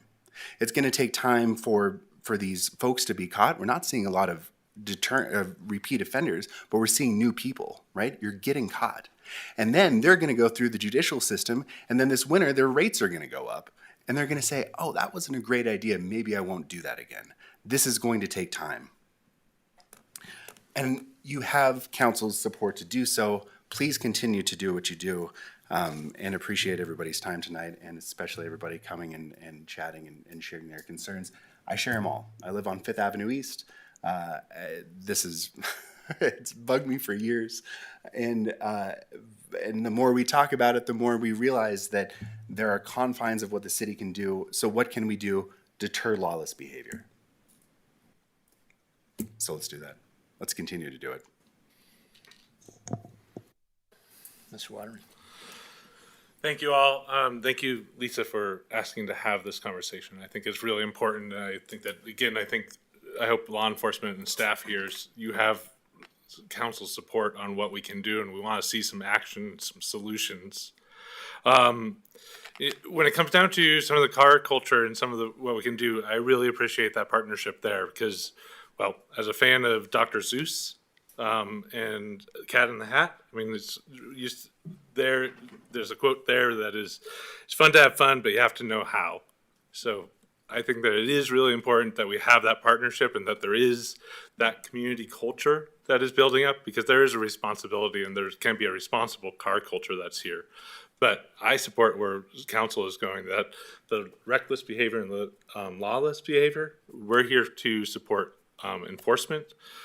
Specifically when it comes down to, I think it was 17-7, where we're talking about the fines regarding revving your engine and racing. I'd be supportive of what we can do to increase that from $50 fine to something more. Then also just something that I've been listening to and hearing when I go and talk to people who have been around the community for a long period of time. It is true that the cruising has changed, where the cruising route has changed. It has historically been Main Street only, not on the avenues. So I'd be supportive of anything that we can do to help with traffic enforcement on the first avenues, because I do think that that's my understanding of how it used to always be, that you would drive south of town, whether it was at the Salvation Army parking lot or another parking lot, you turn around, you would keep that into the Main Street corridor. And I do see where that is, we are seeing racing on First Avenues. And I would fully support any crackdown that we can have or traffic changes that we have there that can help address that issue, so that we get back to, again, knowing how to have that fun responsibly. So that's sort of my positions on that, but I do think that, again, we have to have some timelines. I think Lisa really pointed that out. We have to say that we want to see deliverables and what we're looking for, and that is because we want to support our law enforcement, support what your work is looking like, to make sure that those community partners are also helping partner with us to encourage good behavior and good civic responsibility. So, that's where Mr. Fisher. My first comment, I fully support our police department. I am not a fan of canned goods for your bad behavior. I think if you break the law, and I think it's a certain segment, I don't think it's the car clubs. There's many good cruisers, many gray-haired guys having a good time, smiling, trailed their unit down from Eureka and did business down here. The ones I talked to at Kalispell Cruise, many good ones. The ones that break the law and that those police have to risk their lives to pull over because you don't know their attitude, should get the full extent of the law and the courts. No waivers, no good guy discounts, no canned goods. I believe completely in that. However, I got something that's bothering me throughout all this. We keep approving housing and we want more affordable housing. We all try our best. We bring more and more people in here with nothing for kids to do. There's nothing for these teenagers to do. There's no bowling alley. There's no recreation center. There's nothing to do but show off their vehicle on Main Street or go to a kegger and die in the woods. There's nothing to do that's substantial. That's what we ought to be looking at to deter attitudes. Have something that's enjoyable, that parents know their kids are safe, that don't have them doing illegal behavior of any kind, not just cruising irrationally, but a good place to go to with good events. Keep them involved in the community. We're totally lacking that as we bring thousands of people here a year. What a great place. No bowling alley, no rec center, no drag strip. The Kalispell ever supporting a drag strip with liability and the lawyers would probably have a fit. That's never going to happen. Let's build a rec center.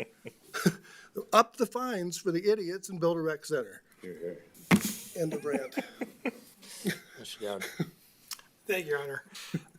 So I'm fully aware of the view that a lot of neighbors take of me. And seriously, I've talked a lot about freedom and liberty up here, right?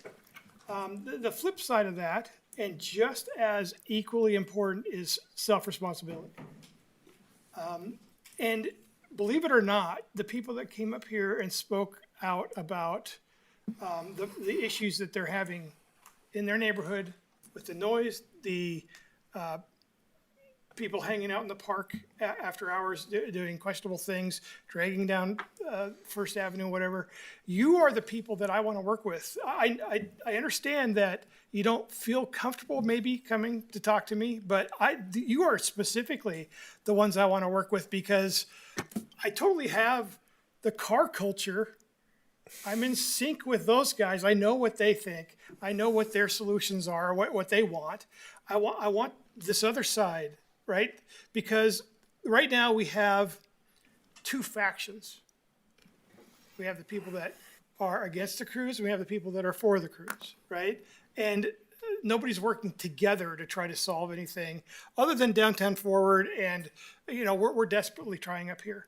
I believe that a lot of people think that I may walk out of these meetings, go out to the parking lot and flip the building off on my way out of here after one of these meetings. But that's not, I take your public comment seriously.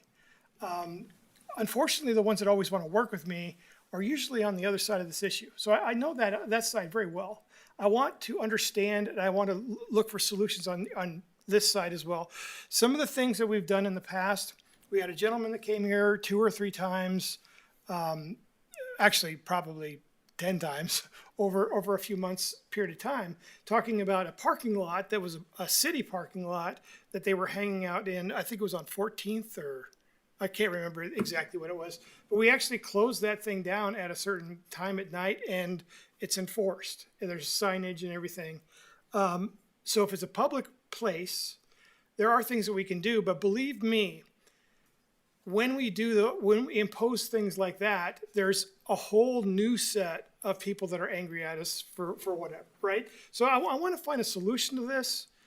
Dustin, I don't even, Councilor Lethbridge, I don't even know for the past couple of months how many hours we have worked together on these things, on this, the cruising specifically, right? I am very adamant about wanting to find a community solution here. If it's something that the government can do, that is not overstepping what the government should do, I will totally be for that, right? I'm willing to try things, see if they work, see if they fail. Our enforcement, I think, is maxed out, right? I don't think we can put any more pressure on our police force to do more than they're doing right now. But the one thing that they can't do, they can't change behaviors, they can't have people honor the golden rule, treat other people like you want yourself to be treated, right? And that piece of respect, that piece of personal responsibility goes along with the freedoms that you have. If you exercise your freedoms, but you're limiting somebody else's freedoms, it's just as bad, right? We have to find a solution to this. It has to be a community solution, though. We can do things up here, and we can try things up here, but without being, like the Gestapo out there, show me your papers, having checkpoints set up and stuff. We're not going to be able to curtail it completely without the help of the community. We need this to be a two-pronged approach. And I'm willing to do whatever the government can do to assist here, as long as we're not overstepping what the government should do. And I want to work with you people. I really do. I hope that I haven't seemed disrespectful to you. I know I say things that you don't like. That's one thing. Having a difference of opinion is fine. But I want to respect the citizens of Kalispell, citizens of my ward, citizens of any ward, right? That's who I'm up here to represent.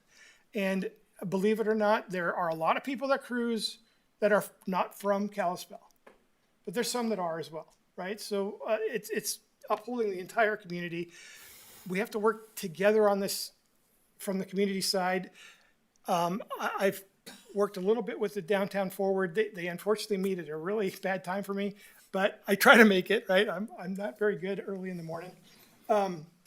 But seriously, if you want to have a discussion with me, if you want to have a discussion with any of your council members up here, if you go to the city website, look up city council, look up our pictures, my cell phone number is right there, and I may not answer you on your first try, but I will get back to you. And you know, we're serious about this issue up here because, believe it or not, it sounds silly to some people outside of Kalispell when they hear about this controversy. They're going, oh, that's kind of a dumb thing, right? But it's really impactful to people here on both sides of this issue. We desperately want to find a solution that is long-term. And I will agree that our kids don't have very much to do if they're not drinking age and going out to the bars in Whitefish, right? They're kind of stuck. I lived in Great Falls. I was born and raised there. Cruising on Central was a big thing there. It got cracked down on to the point where we decided we weren't going to do that anymore. So what did we do? We went out to the buttes and had kegers, right? And that is, if nothing else, the community at least knows where their adolescents are on Friday night, right? I would love to channel that energy into something more productive. And even if they want to continue cruising, they have to continue cruising being respectful of the people that live here. So please, you know, I put personal responsibility at the same level of freedom. Without both of those things, you can't have freedom, because then the government has to crack down on you, right? If you're unruly and you're breaking the law.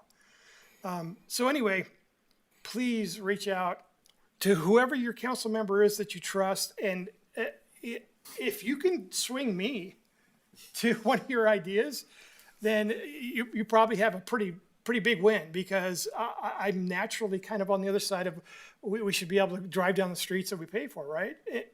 If you can convince me that it's a good idea, I'm willing to at least try it. So, you know, this is not something that we take lightly. It's not something that only happens on this council night and the one that we had a year and a half ago that was so controversial. We work on this constantly, and we've worked on it a lot more recently. In fact, I had the city manager pull a report for Friday nights so I could see trends and see what's going on as far as statistics go, because I'm an engineer, so those are important to me. I want to see that things are heading in a good direction. Statistically, they are. Culturally, they're not yet. We haven't felt the ramifications of the things that we're doing. I'm hoping that it's a deterrent and will change some behaviors after the impact is felt. But, you know, biggest thing I'm trying to relay here is I'm not taking what you come up here and say with a grain of salt and throwing it out. It's very important to me. Please reach out to me if you want, or, you know, somebody else up here that you feel more comfortable with is fine. But we want to work with the community on this issue. There's a lot of things that we can do that aren't government controlled. Like, you know, we don't want to implement a surveillance system, right? There's actually a lot of problems with that with the Montana Constitution and the Montana Code. We want to do things that end up, we start a program and then it fixes the solution, but the community takes it over. And I keep coming back to this, and people are going to laugh here, but the duck thing is a great example of the ducks in Woodland Park. I come back to it over and over because the community solved that problem. We were going to do something horrible up here. The community got together and solved that problem.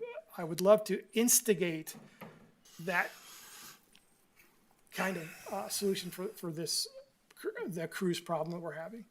So please, like I said, reach out to me. And even if you don't want to reach out to me, please email me and yell at me if you want. Tell me what I'm doing wrong and what you don't think is correct, because I learned from that.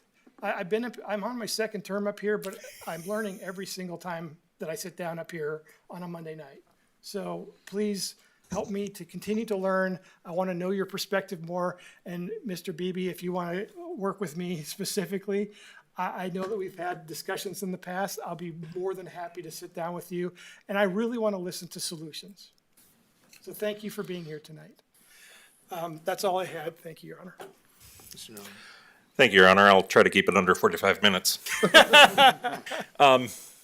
Honestly, I appreciate you, Chief, and all your officers of what you're doing. I wholeheartedly support you. I also agree with Councilman Blank that having a set parameter of how do we know if we're moving the ball forward or not is important. So however we can try to figure something out like that, I know it's a difficult nut to crack.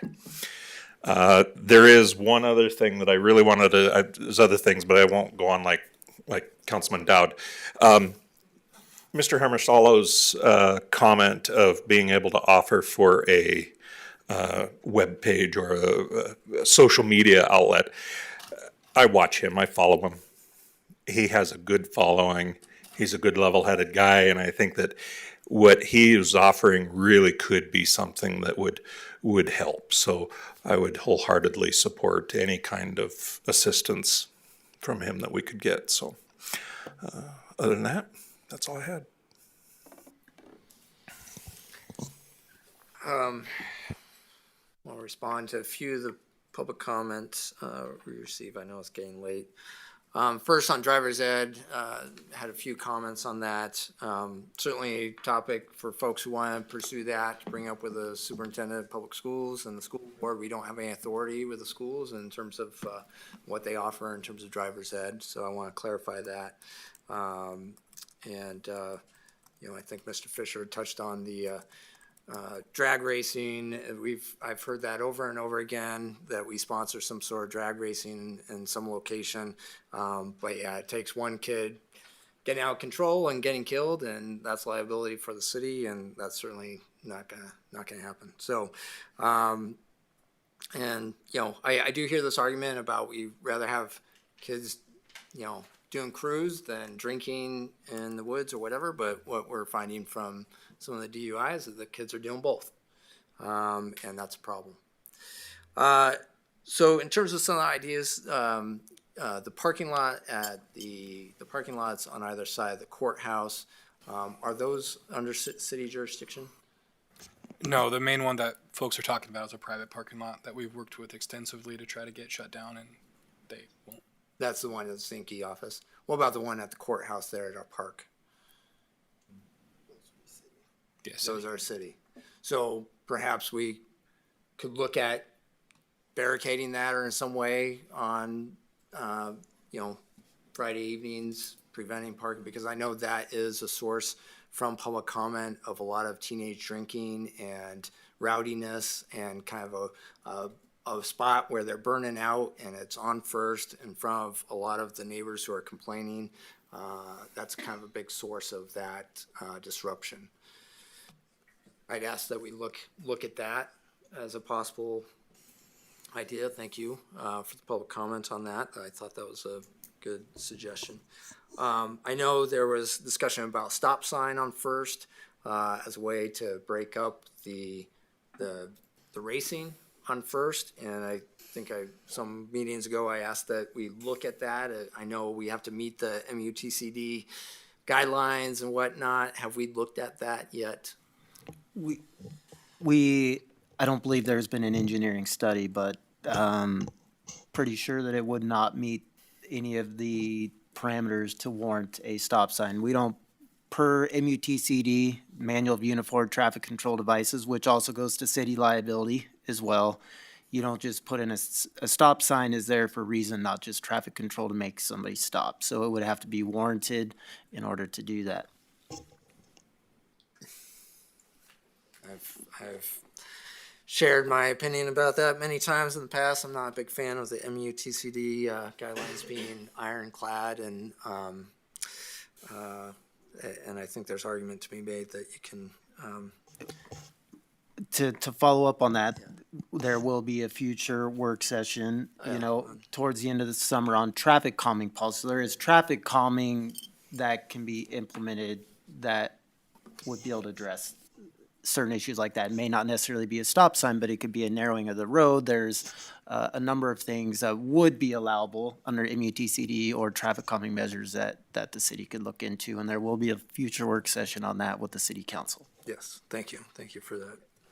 And then the suggestion of increasing fines, $50, I agree that's pretty low, especially when it's dealing with stuff that we're really struggling with as a community.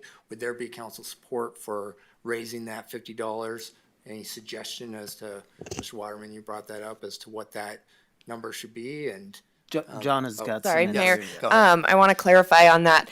Racing engines under the Kalispell Code cites back to misdemeanor, which is 1-9. The fine is up to $500 and 6 months in jail for our city misdemeanors. That fine is set by the judge. So she is the one who is during sentencing setting that fine amount. So really, if council wants to do something with that, they can definitely pull and make a separate penalty. It would be through ordinance. You'd make a separate penalty for that. You can talk about a minimum fine.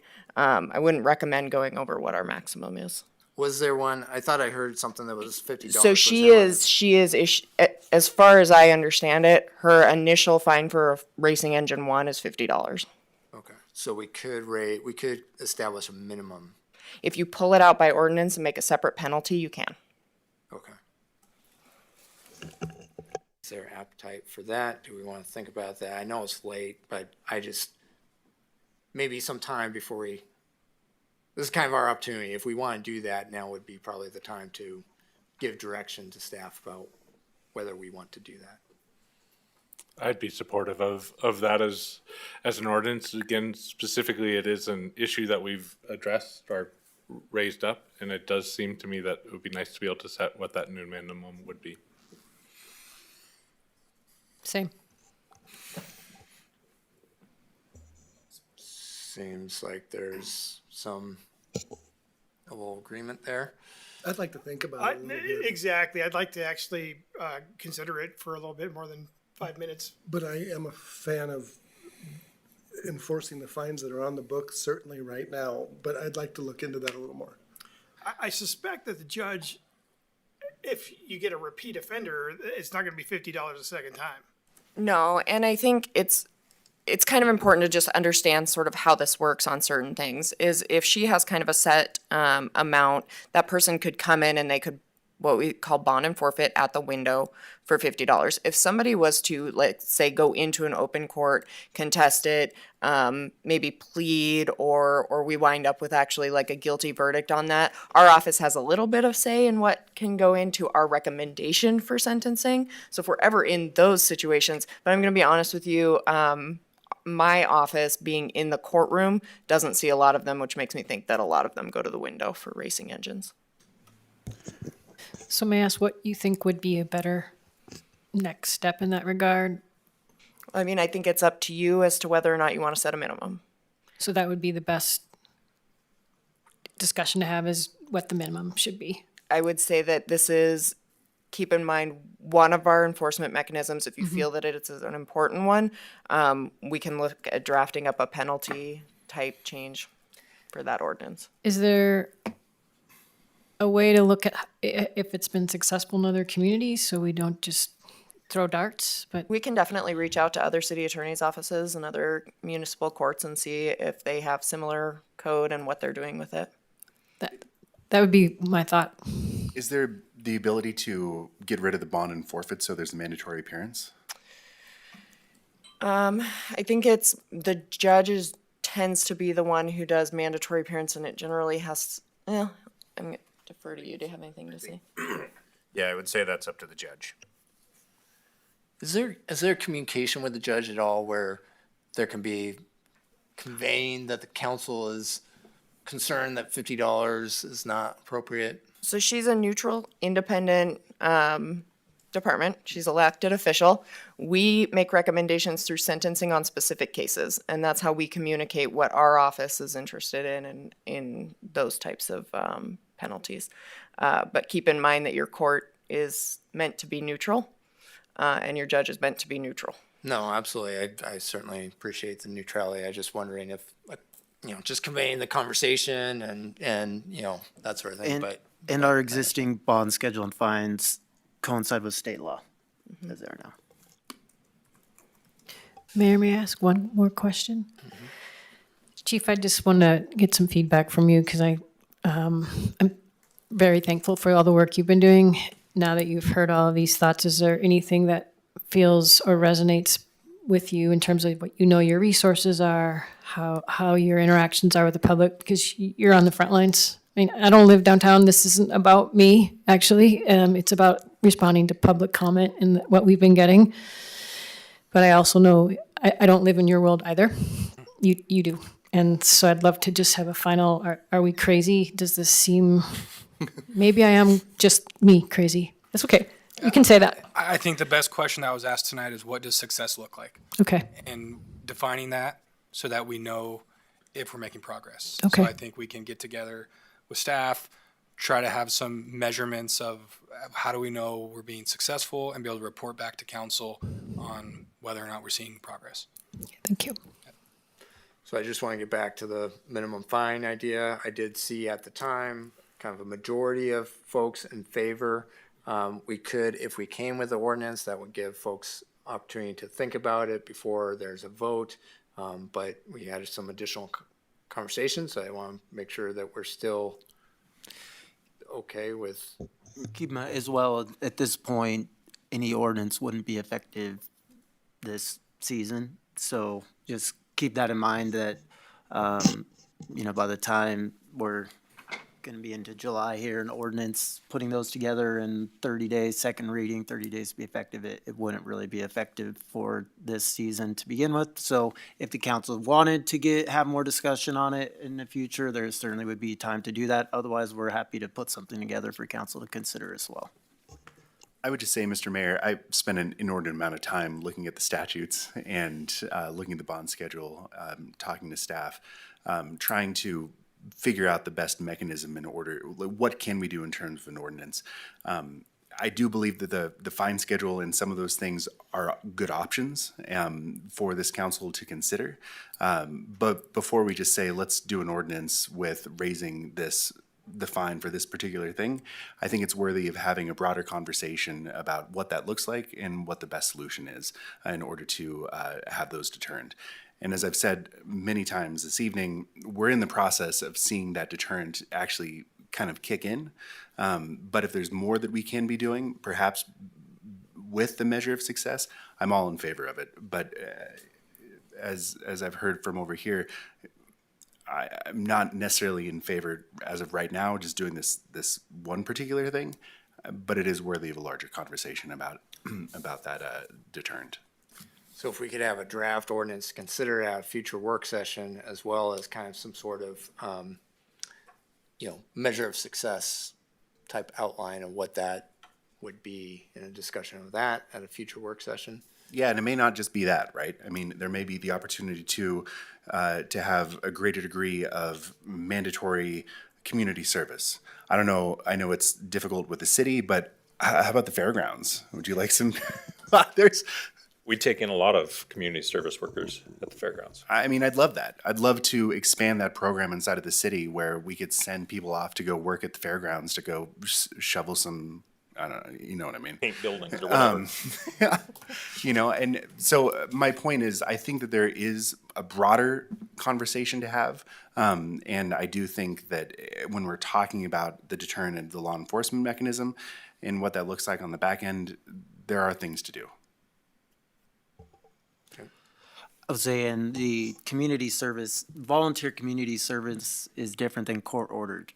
Correct. Court ordered, you then are requiring them to do something, and then their age matters and the job they're doing matters. So there's a big difference between signing a form and waiving your liability, but when you're requiring somebody to do that, that doesn't apply anymore. So that's the bigger concern. Sounds like a future work session for further discussion. Add it to the list. I would say in the meantime, there is a lot that's going on at the staff level and communication that's going on that I'll continue to inform the council as we move forward. There is some traffic control ideas that we have regarding some of the east side neighborhoods, but I will say that also messaging will be important to that, because it's not as easy as just closing down roads, because people live on those roads, and as you know, it may make one person happy, but it's going to make another person mad. So making sure that, there's some messaging that goes into that, but certainly trying to keep as much traffic as some of those east-west connections on local streets. It's not as easy for us to do things on obviously the highway and some of our urban routes, but local streets, some of the cut-across routes, we have the ability to do things, but there is some resources that'll have to be put into that. I know that we'll be having a budget work session here in a couple more weeks as well, so it's certainly a time to talk about some of these issues as well. Okay, with that, let's go to city manager report. Yeah, I'll keep it brief. As we all know, 4th of July is coming up on Saturday, so city offices will be closed on Friday, and do have a meeting the following Monday on the 6th, where we have a number of agenda items, including the parking updates that we've talked about previously.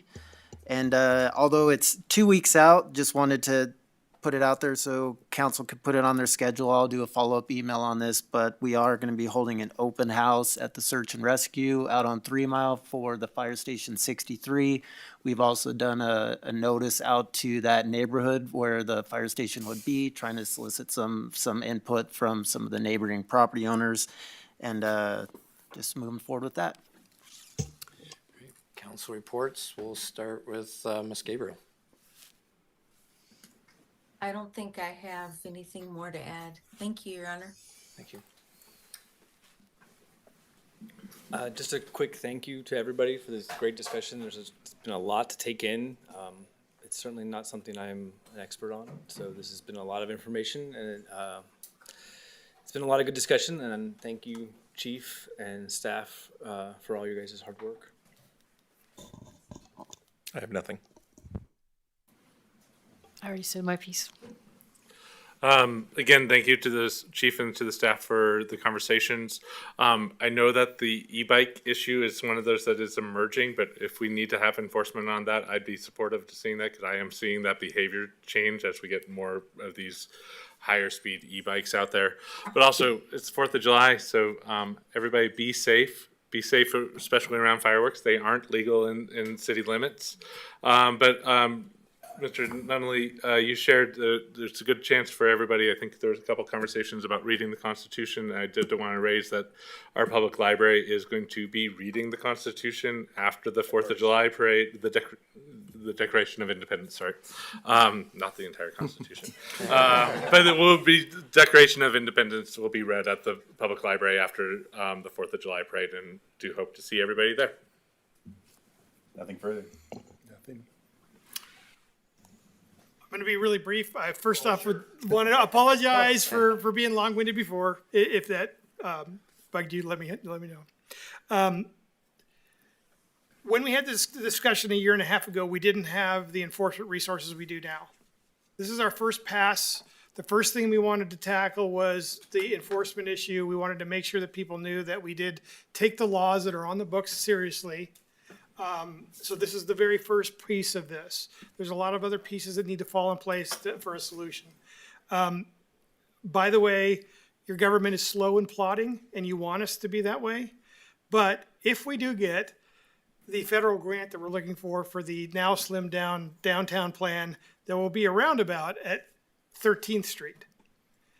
If that, whether you like that or not, it's going to have the unintended consequence of having giving people back the ability to go around the roundabout and go back up Main Street instead of having to go off onto First. So that is something small to look forward to. Thanks. Thank you. Yeah, the only thing, happy 4th of July this weekend. Have safe, fun celebration. I did note the comment this evening about the fireworks, and I think it's very appropriate given this evening's conversation because we do have laws on the books about not allowing fireworks in the city. And I know there's a question of kind of enforcement in terms of being able to identify who's setting off and finding them. Being somebody who lives downtown, I'm pretty sure I could find them pretty quick if I left my house and walked towards the sound. And I think with patrols in the neighborhoods driving around, that even just accidental kind of finding them. So I hope that this conversation is also just, that lesson is taken to also the fireworks, that I hope we have some enforcement there, because in the years that I have been on council and I've lived in Kalispell, I don't know if we've ever well, I don't want to get into a whole different topic, but I've not heard of anybody being fined or caught for setting off fireworks in the city in my time. I may be wrong about that. So, but anyways, with that, we're adjourned. You didn't know about that.